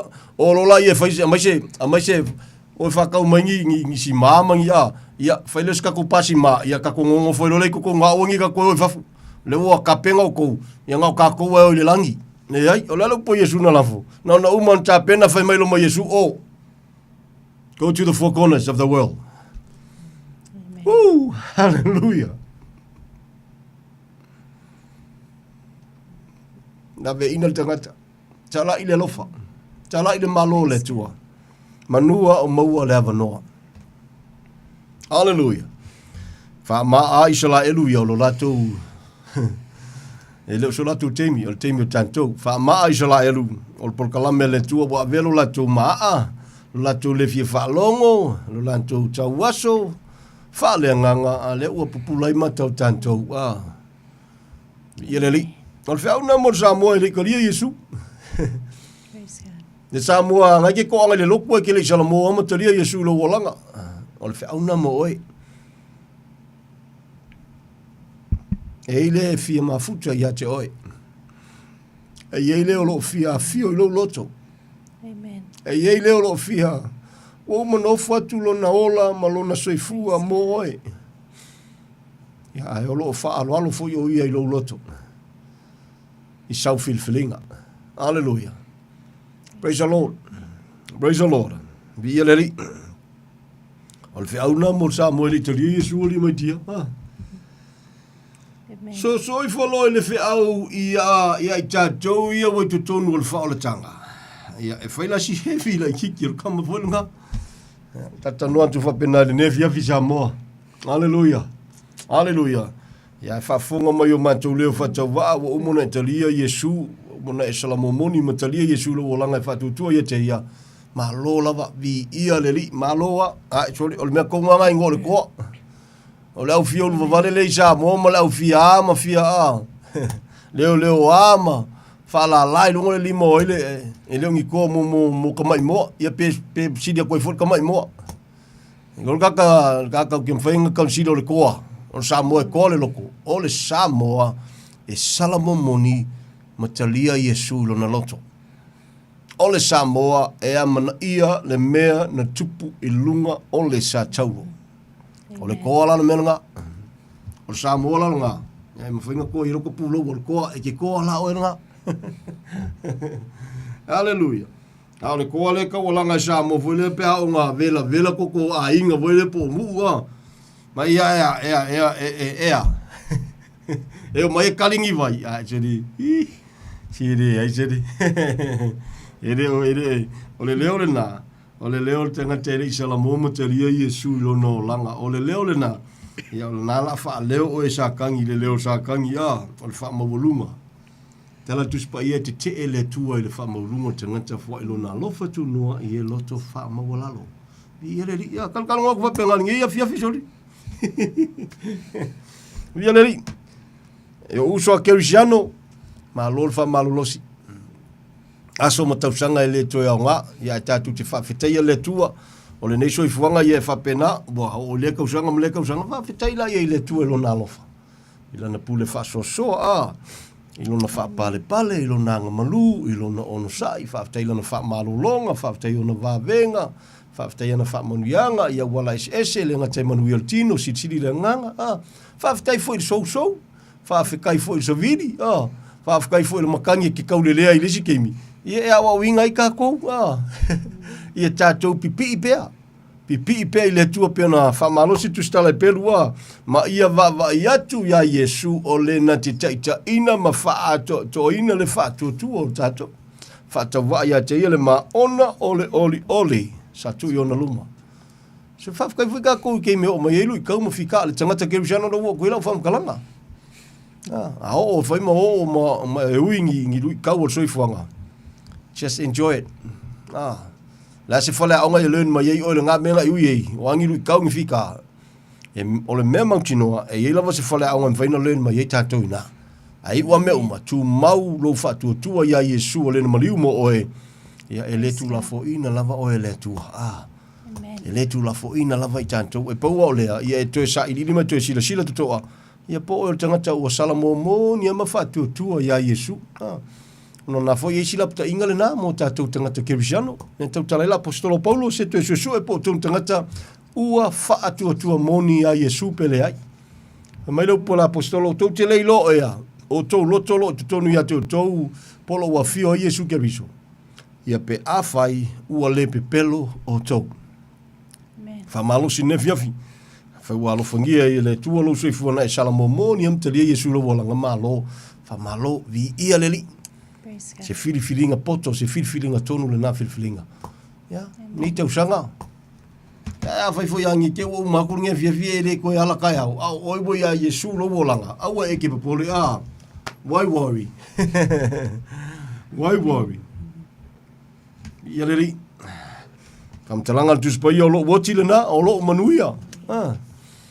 O le tangata e alu ma le mauti noa. Le tangata wa ia aolofa o le tu alona soifua. Lena famtalaina, lena faitawina le tala na nea fiafi. O lau te lenga o le whaasoa le nea fiafi ma le whaamalosi. O aso ma tausanga i le toa ngā. O le aso le li e pei o le ngaoi.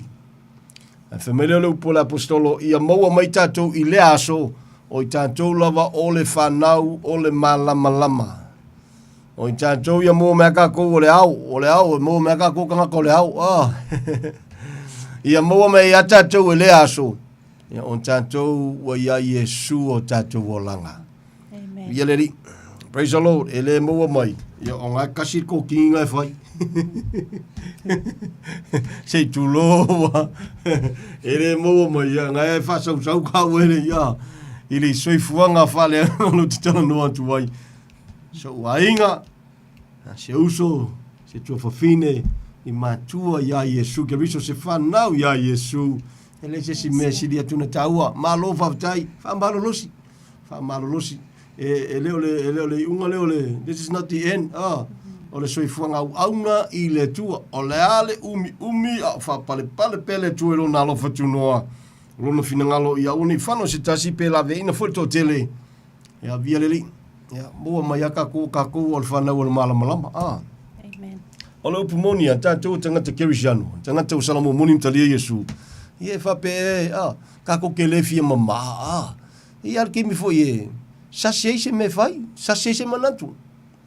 O le tātou tele tino, ai o le upumoni, o le memonia overall, o le mea lai tonu o lou loto, o le lofo le tua o le upumoni lai tonu, e ngalua ina e manu maloa le lofo le tua, e pule awawa le file mu o le tua, pe ka kiki ngala ngisio kaimi, e iwangia le ai o le lofo o le tua ma le upo le tua lai flow, e le pepelo, le upo Yesu, a le pa u le fua o le saito i le ele mapalai, e tu ma wale me tasi ai apala loa, sekia,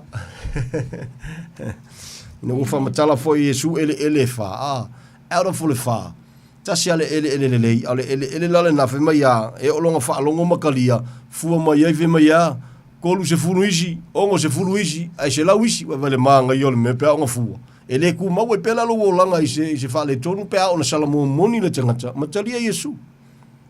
Amen.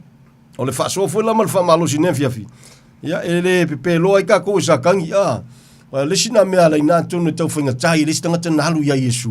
O le manatu peso le lau le koe halu nge le mele ke whai. Lau le koe kango nge whai le mele Nā lo wha maulalo matalia Yesu ne sida le iai. Praise the Lord. Hallelujah. We worship you, Father. La akirenga e ori la tiri ne whaafitai le tua ma e ola nau e whaafifie le tua. Le tupu whai lau loto alofa i tangata e lei titi. E tupu pea, e mafua isha, au na pupulo tātou mata. Ia e whaonga ina pele ni tangata, le ipu filfilia, la apostolo filfilia, pupula mata, paulo fe mai sole ae. Fioki lorka maloa, mo le tangata. Fe mai a fina ngalo iai oi tama, a mawhai, ana te mau, se si whamtalanga, oki au, cut me off. A i ola lo nu o Israel, o e sila la o ile loko kanga kapeanga pupula mata.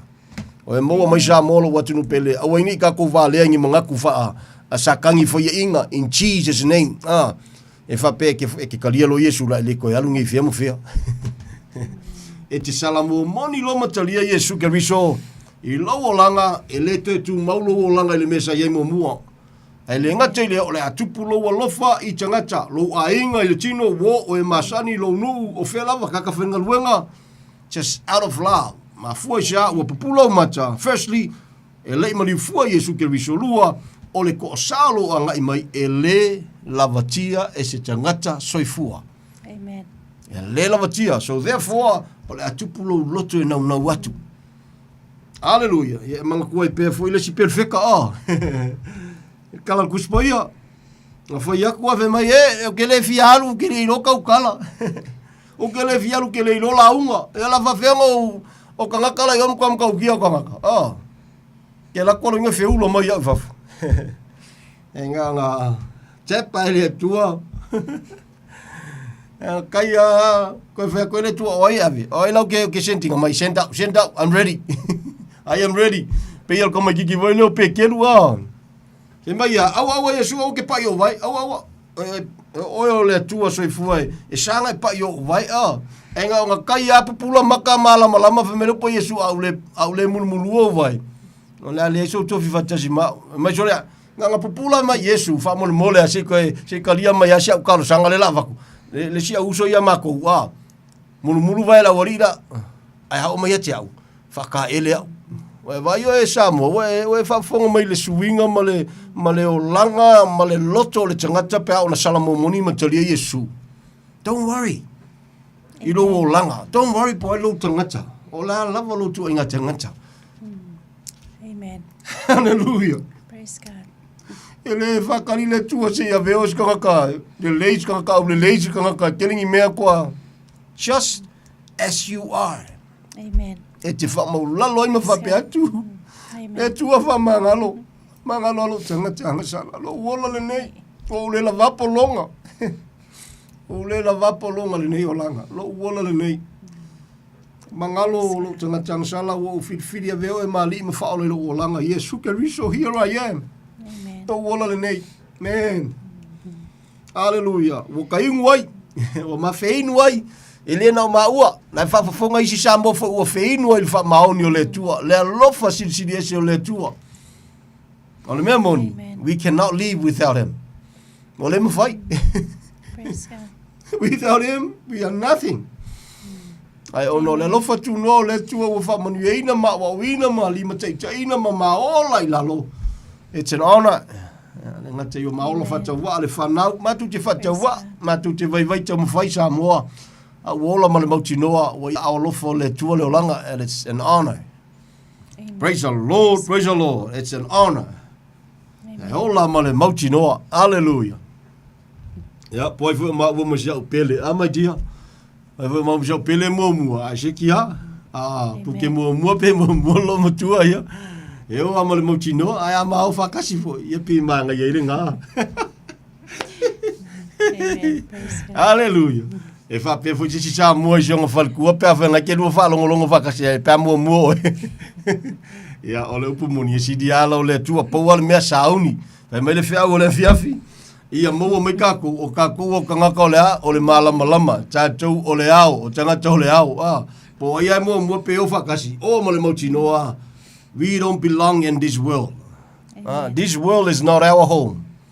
Manta pena le tua no fanga matango fina wa o Yesu mo fai lo yona so ele ngatala yona so ayo o mai ata tole men manuia nan fetala Yesu Keriso yona so no fai atu Yesu o ko ki popole so se o popole fa tu le tua fa tu mai fo ia cha por fetala ngale Yesu Keriso mai e tele men no foi o tolo mo tolo tama anga le aise me o fai o walu e ka penga aya walu foi cha pena o te toi foi mai e vatu oi e vatu o tou ia mafuta fatasi ma o le meu te iai te tawhuna iai o tou sila oi whekalainga Yesu Keriso lana e ka le sia whemaila nau pula na lafu ma moe wa uma moe whalongo i lantou lo leo o ilo i lantou ua lantou muli mai fo ia tia mai e le whano e o le whawawau fo i le ola e whawawau e le aisi sem whainga whaua mai a awa lofa o le tua.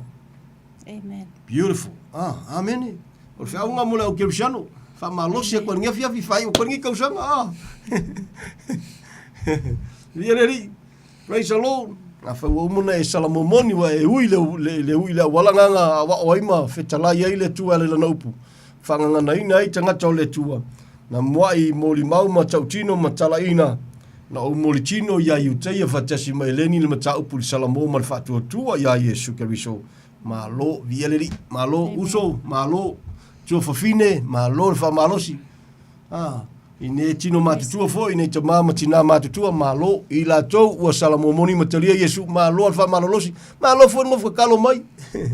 Iwi kako kile i whafsangai, kako kile i au te tonu nai te tatalo, ona o le alo fo le tua mana nopo moni, ma lo a whamalolosi, ma lo fo le tatalo mai, o le fo i e talo foi masiti atu le ainga fatu tu ala tele i so se ngana i so se lanu e leo se tala inga o se lotu Samoa lo watu nu pele ai fa fonga lo stanga te tala no antu e kau kala ile loku ya na i lolo foi lo mela kup e leo ia Yesu le ola e ye lo Yesu lo langa tangata e le skala ingo se loku secondly e ke le ko fie fo ingi me le kusa malopu o le fua wa ia na tangata o salamo a ele te me sasi e te fatu ese le tua o fua wa ia na those are the results of the repentance o tangata i le tua ole when you say sorry to the Lord se me sasi ai hallelujah ai ole toto Yesu Keriso ya wa lava matu ele Yeleli, o le fua wa ia na tangata ua e le ngata ilea.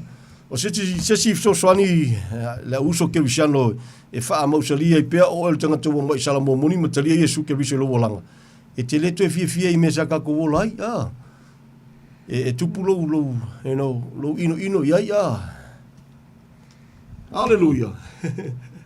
E kile ko e fia iai, ai a kupu se mea ia kupu ole le matala po se sasi e se le mengo le sasi e se le mengo le fai ama le mokingo a wal fakanga mo ingi makala ki alu mali lo mena la fai e se mena e le palafu e le tatou le tua Samoa uso ke biano e fa fungo menevia fi so uso ya Yesu fa malosi fa malolosi it's an honor to serve the Lord ana le sia no o ye lo na lo fatunua la se tatou upu la se tatou tala a malolosi po wale na nei fautuanga mo tatou ia ole matau ti ole woni nela fai we no fo tatou te mine fiafi ole woni mo ko kia le ne tau ole apostolo lan tustu singa i lo na tari fa le nganga Timoteo mai o lo tau tino le nganga e toe o ese i le mata upu ole fatu tua tangata i tau sanga amuli tentus gele la simela ya biareli nana mua tu fa malo si la uso ke biano so se sa mo fa fonga mo mato leo fa tau wa o tanga tau ya Yesu lo walanga fa malo fa fitai ai ole warning le mo tanto lui tau wa tato ole fa titenga le biareli mol mau tu stala mol mau apostolo Paulo ya Timoteo fe mai ya o naso e ngatai te so mulin mo tau pola ole fa tua ai ole mela makau kia e le ngal sol muri sol alo tau tino mai e le nganga e o esenisi i le fatu tua i tau sanga amuli la tau te whaalongo i a nganga e whaasese ma o onga a te moni whaila si hebi si melea whai o kone fiafi nui tau wai tatou la uso Keriano Samoa i le li ole whai ki tenga leo kakou o le fatu tua tatu te receive vai le lo fatu no le tua ia ai awane ngalo o le fatu tua fo e aun tatu tutu mawai ka ko kele ku maun ka ko ngaluenga le lei e le on ka ko ngaluenga le lei ngala ve ingai ka ko o lona lava alofa tu noa ai o le famtalanga la tus paia e mana mia matatau o na tutu mawai pe tatu i le fatu tua ia Yesu Keriso o le famtalanga na tus paia e le so ka ko le lei wa tatu mawai le fa tanga o lona lelei o le lapata inga mo tatou via leli o le fatu tua lava tatou te tutu mawaia leo le tino mai o mea ia pea foi na wa o ni teimi mavai so sonia tu mole auso Samoa ia po Samoa o taria Yesu Keriso lo walanga via leli o le fai tenga o le mata upu le fatu tua le fe me o solo muli pese i wale ato toa le malio lo loto ia Yesu malo na maliu se ko famkala se ko fai kwal famtalanga le o le wingo le famtalanga o te sol mulim tau por fatu tu pese i o le malie lo loto ia Yesu malo na maliu pese i ka kau maliu Yesu ia fa po male mea fai ku male mea le teren tau alanga tatu por kalamel telo time ia no le o le fiafi nei nan te fa manatu ama toe amen ia le au funa toe wa o matatu toe fo lau fo i se temi o luma wa wina telo mtaupu mai wa wina pe matau alanga ina pe as long as we live i lalo le lo fatu noa ia ole na ai ole fam talanga le na to so muli nisi mtaupu fatu tua ia e faia si heavy kele e le pepelo la tus paia a fel tala la tus paia ole fai tinga na tatou Samoa ia po tangata ua fa fonga mai sa e fatu tua we totonu le fa o le tanga ia e faia si heavy la kikia le foto ta o tusila le pelweono na ta o ile la pata inga le na fa mai e fainga ta le ma faina to fa salamo ina le na tanga ta ina ia to fa fo wina ina ua ia to ya fa sa ta wina Yesu Keriso ma fa ino si o ia iluma o tangata E mataupu le fatuatua e prefer ia le mataupu le na. Whangata, heavy, lo wa inga pele le soafo Yesu. Tala noa tu so se Samoa wa ia salamo moni mataria Yesu lo wolanga. Ya via le li, lui tau e tātou, o le whai te tenga nā le a. O le mataupu lea. Mai so le muli mataupu o le fatuatua aia. Ai la tu te whaalongo i a o onga se ma o onga wha te moni. Whaila si heavy ke lo ngai menga, ia la ale kalakalan nge fiafi nga onga. Aloha, ia le li. Le tesi mea, tau fi mau, le Yesu, na maliu mo oe, mai le fusisi mea koe whapupoa iai, e le whapupoa ia se kula fongo po le alava, o le alava so se awa onga, so se tula fono o le whenga inga tuai, so se poloa inga o le whenga inga tuai, e le aima se poloa inga e whapipi ia i le whaolatanga lea.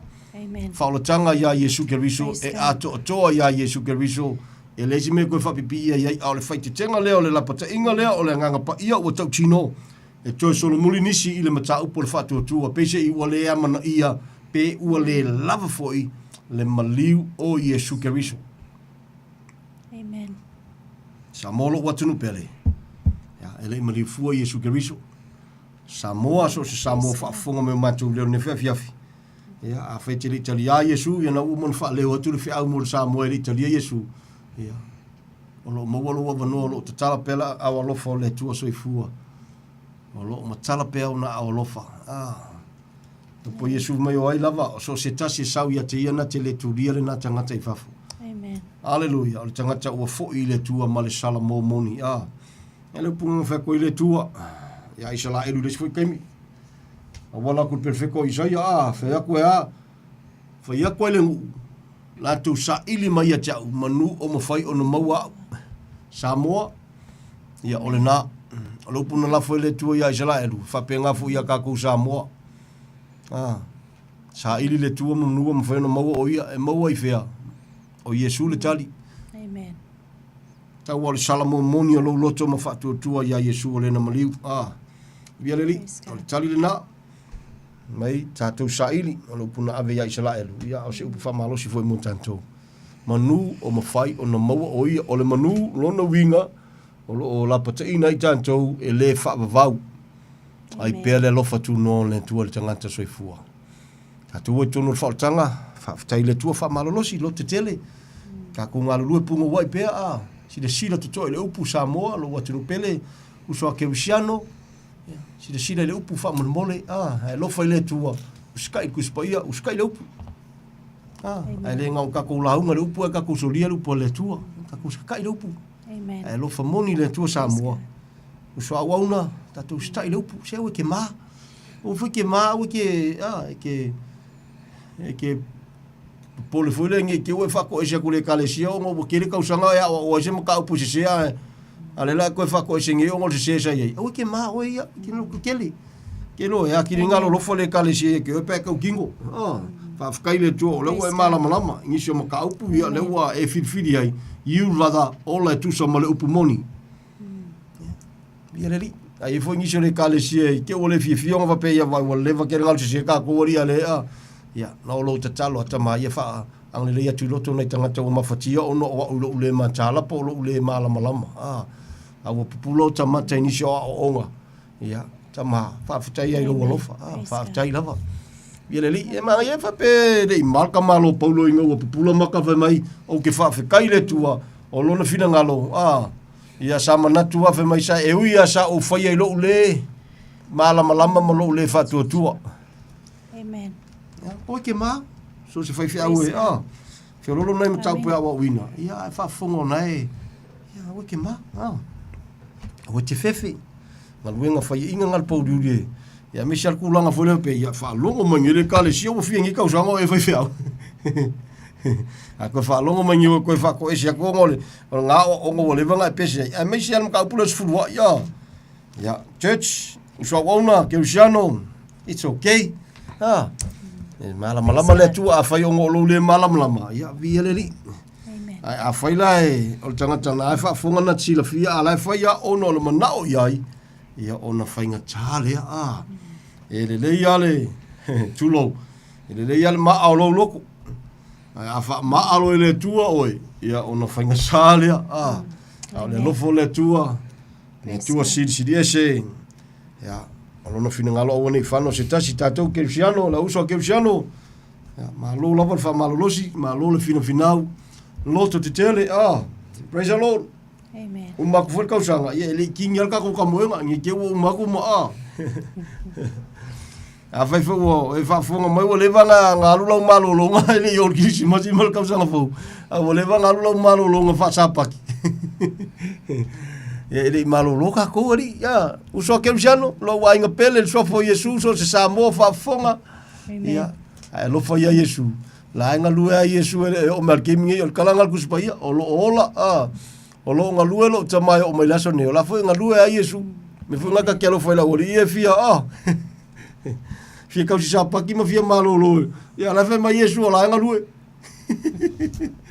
la nga lua o mai lava ile so fa ka malo lo Yesu ia pe ka ko fe lo o mo fa ka ngupol kala melen tu Ia le anga leile tua ia tō na fiafi, lo watu nu pele, Samoa whafta ia tu sei mal whawa nai no lo taimi. Ia wha malo foi. Amen. Ia ia le li, koe rua aso, kai ao song fua so rua uma. Ia, rua wherua lima. Ia, tele na sa waringa, tele nei aso. Ia ai tue wha manatu. Whai mali wha mtalanga tuspa ia mō tangata Kerisiano, o aso ma tausanga, e le tau e ao ngā ia, ne mo mua te Salonia lima na iai, fa manatu mai Paulo Aisha e ila so siri atu na taua ua te pataula iai ia ma fa manatu mo Kerisiano e fa ingol ta malo ole ia o mai le aso o ka ko lava ole fanau ole mala malama o tatou o tangata ole au a wangi mo mai ka ko ile aso ka ko ka kolpong sa ia le ia mo mai tatou ile aso ia le la nga o mai ia ma ka ki al ko sa fa mai a o mai Fakusainga le Paulo fai mai peo le whangau al ki ngā, al whawhinge se tu lou, e ki ngā, e le ma whaifunga alo ai. Ma kau kia le ngā. Ia, e even fai u whangai Paulo e whamatala tala ai le ti ngā, ai ole upamoni, e le tutu sa. Amen. E mamafaku makum, le tō saolo angai mai. Tala tuspa ia, ole a tupu se me le tupu mua mua, mai le toi tupu foi. Pe ao ona whataunu. Ngalo lofo le tua. Ya, o nei mai maua le tātou tau tinga, Samoa. Ya, so se Samoa whaafunga mea mātou leo ne fiafi. Ya, a whaila vateri tari a Yesu lo walanga, lo wa vanoi ni e Mesia. Ya, amo se uso a Kerisiano, se Samoa, se Tamasti na, se whanau a umona, wha maulalo le loto ma whatu tua ia Yesu le namaliu.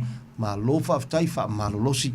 Ya, lo te tele, te papea ma taula pela o sitsila fai tau tuspaia. O nona e whalonglongo ko fai au. Ai alfo fai kaulo kuspaia, fa afkai le tua ia au, of course. Ia ai mangai fulo fai kaulo kuspaia le fa pe nga fa longo. Ia la va vera pa fa pe se me la saulunga. Ai a menga ia. Al kauanga. Fai kaulo kuspaia, spend your time. Fai taulo tuspaia, fai kaukula. O me la fa so me la unga la foi un kasimal kuspaia. Ia na fa fita ia tirele. Te talo mon tua uso a wauna. Ia ma support foi a wauna le tua. Ia le ri. Ia fa longo kuloa. Esel mela sa runga esel mela famel kuspaia. Ya ona faire lo filfilinga po isiri, pe siri do lo fol fei aulunga.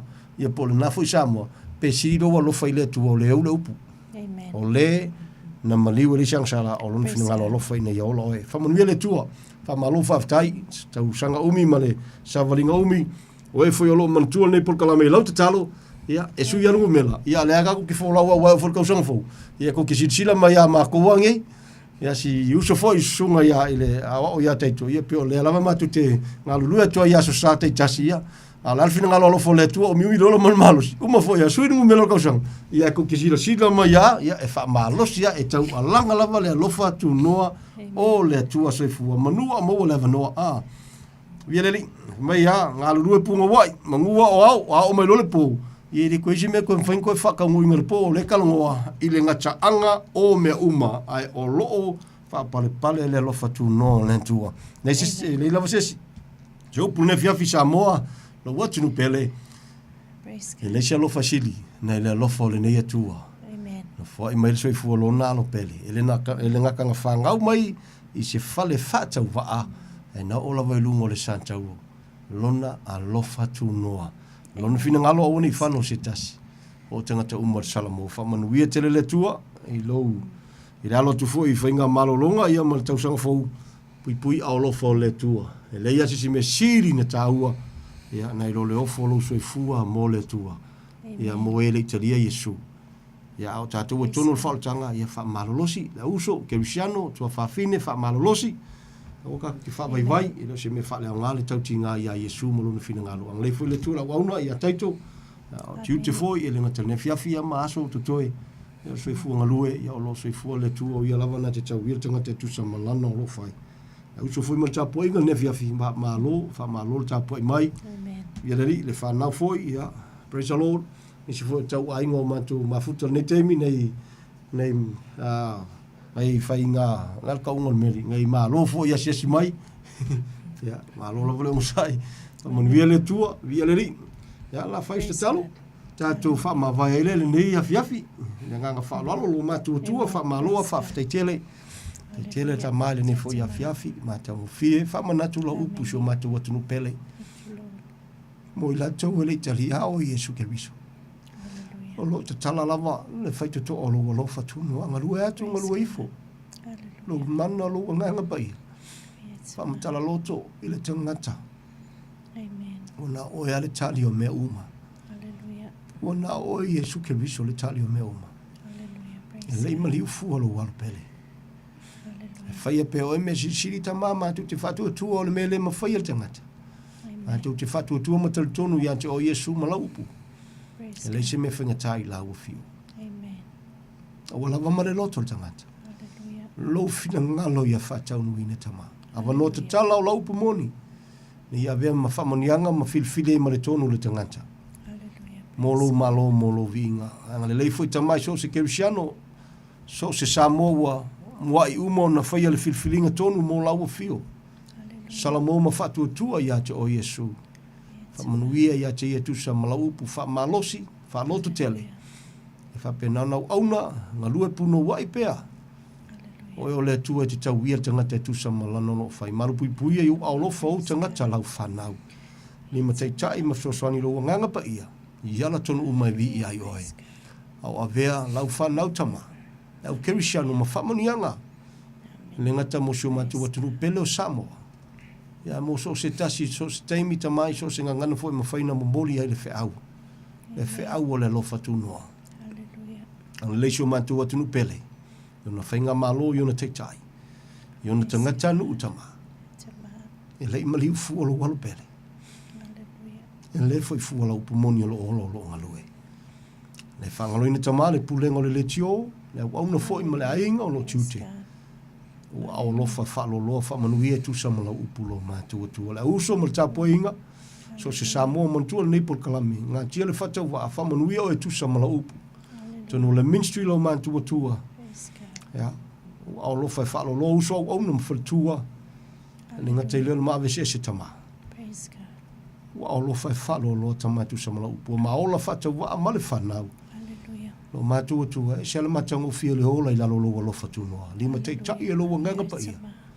O malu pui pui e u au lofa. Ia vi ia oe, wha manuina oe tama. Au lia tu foi se tausanga o mua na toi aso te toi. E sui ale aso ma le tausanga ma le numera. E te leo li liu. O lo soi fua lau fio. O le tali o ta ngata soi fua uma. Ia vi ia oe whapavau, whawhetai tele. Whawhetai tele. Tu mau ia te oe le vi inga nei maso uma. Whamanuia iau ta ngata, le whangaloina lo nuo iso ra elu te talo. Bless them according to your word. Ia vi ia oe. Ia vi ia oe. Ala ia Yesu te talo al whawhetai tele. Amen and amen in Jesus' mighty name. Hallelujah. Hallelujah. Praise the Lord. Praise the Lord.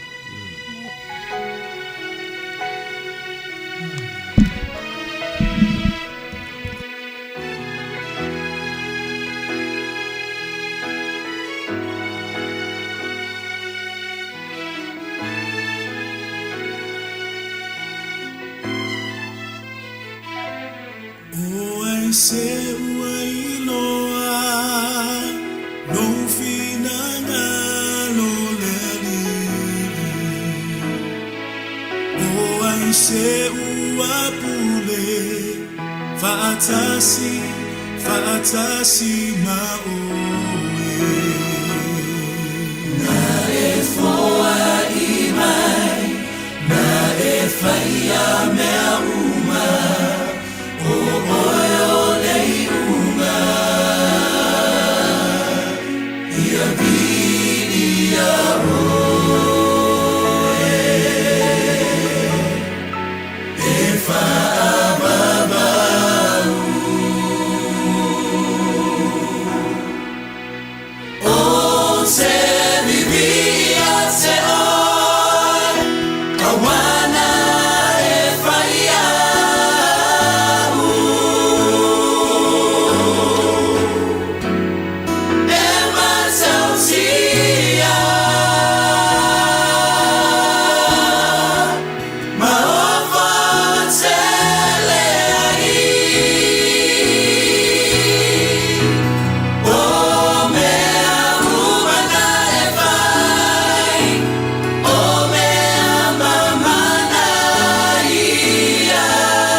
O te whiwi ia te oe a wana e whaia u e matau tia e ofo te rei. Sipong Maria Samoa na Assembly of God i New Zealand o mai atu aile tātou Paul Klame manumano le upamoni. Ne lawa Paul Klame lo te penai na e pāsta titi saripea man patua ia Tania ia le pa ua tau nu mai ne si uifo i ne fo i tau sanga ia la whapena lava o na la te penai na nei Paul Klame le manolo la Paul Klame pe o na maua mai po whaponga maro le atunu ia ia le rii o no o le au langa pia o na pea ma ta lai ngano le rii ala ia fiong pa ia nei po mo ratu pa maro ma pa tai pasta titi sal pia ma pa tua ia Tania mo Paul Klame fo i ele ne po i tau sanga tātou tā pena po i mo tau sanga po pa maro le pane awan sai po i se pia le rii mea o malama marangāru rue po leo pe ngāru wenga le ngata leo leo pengalong pa ia le tō lo ngāru rue ne tau sanga toa ma soso ani po le ngāru wenga i lungo le ala leo le Radio Samoa i leo tō fō le langi la o tō ngāru wenga fō le forum tā lai ia mo ni nganga mo ia mo lona malo o lo le langi lo tō tōi la o tō langa ma pau unga le li ia tō ya mai se o le boatu e tā lai fi ngaro le li o wani nganga o lo ngala le tau mapa pa ne nganga e ola ni nganga mo ia mo lona malo bato te pa malo ma pa tai po lenga le Radio Samoa o mato tangata ngano ai le se me o lilo se fanga le li la o to ngan benga tau ti ngan benga le to ia la apostolo Paulo le se me fa le ngalo to ti ngan benga le to fam nia le to iam fam mi atu tau sang fong i leo whenga wenga pa ia ne. Tua mori tō so i pua, ia, so mātou wola le tausanga fōu, ia awa lofa o le rii, mō na au la mea i mō na au wha mana lo, meise le a tōlo tātou tunu o mai lawa i monga maulunga pa ia se o pito titi. Au kilani manu tūtua oi, wha manuia le atua.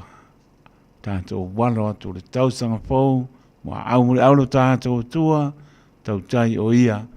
Lo tātou sā, i toi tu lao le ne tau sanga lua o lua wha. Le ua pōla sā, le toi a sā le ne tau sanga, e am sanga bi ia i pēr lo tātou tua. Tau runga i po e masau tua le nei pō, papatai atu pāsta titi sā le pēmara para tua a tānia, nā lava se me te abatu mo le so, pa mai le ase i pupai te abatu mo le so e le mauia, papatai mo le nā lopa, i lo le po i whātau wā, ia pātu utu mo le li le anga le lei. Le ua, spuru iwa me nute ua te ai le tu la, spuru tau runga me stau tua le nei pō, whamanui atu le tau sang pōu, so tinai atu mafa, ta rotu te leni, a maise o uso mo tu whapine, wō mai masani, ea maise sio mātou nuo sa tui, marufi rufi, leo mwenga, e alo whaponga mai sa moa, leo whangaronga pa ia ne tua, lupe whalele, e am so se pito le kerope, manuia lama tau sangapona mara si o tātou, nuu, ea, ngānu lue fia fia, i unga anuenga o vi inga po i lea tua, ea maise, le au whangaronga pa ia lea tua, i so se tō vine, o mai masani o ainga, manuia le ri o lama na i alum whanau, ea maise po isia mātou e kāle sia,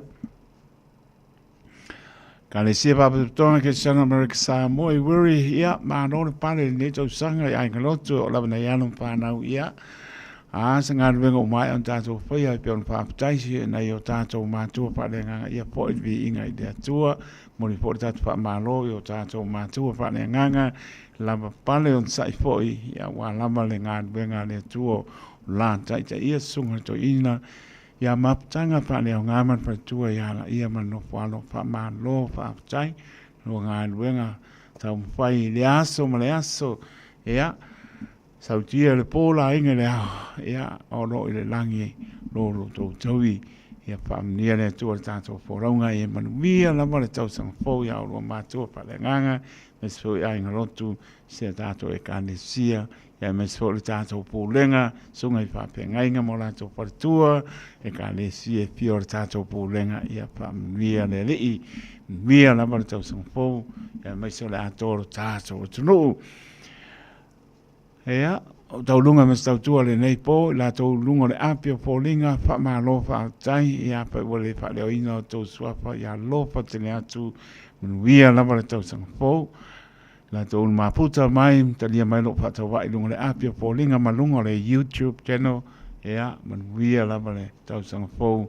i le alofa mananga leo lo tātou tua manuia mano longa le nei po ea le asa ngana wale tau tamali uso poutu se langona o taito ea pato ese a taito maro le tunu pa mangalo le au ona pato waa e psia pe tātou i le no nofo whiarwhani o le whina ngalo la lo tātou tua ai manuia mano longa le nei po i au alofa o le ri manuia mano longa le whae le tae au le manuia vi i ai pēro tātou atua manuia lama tātou walo atu mo le tau sanga pou taito taroto le au na soifua ma ia manuia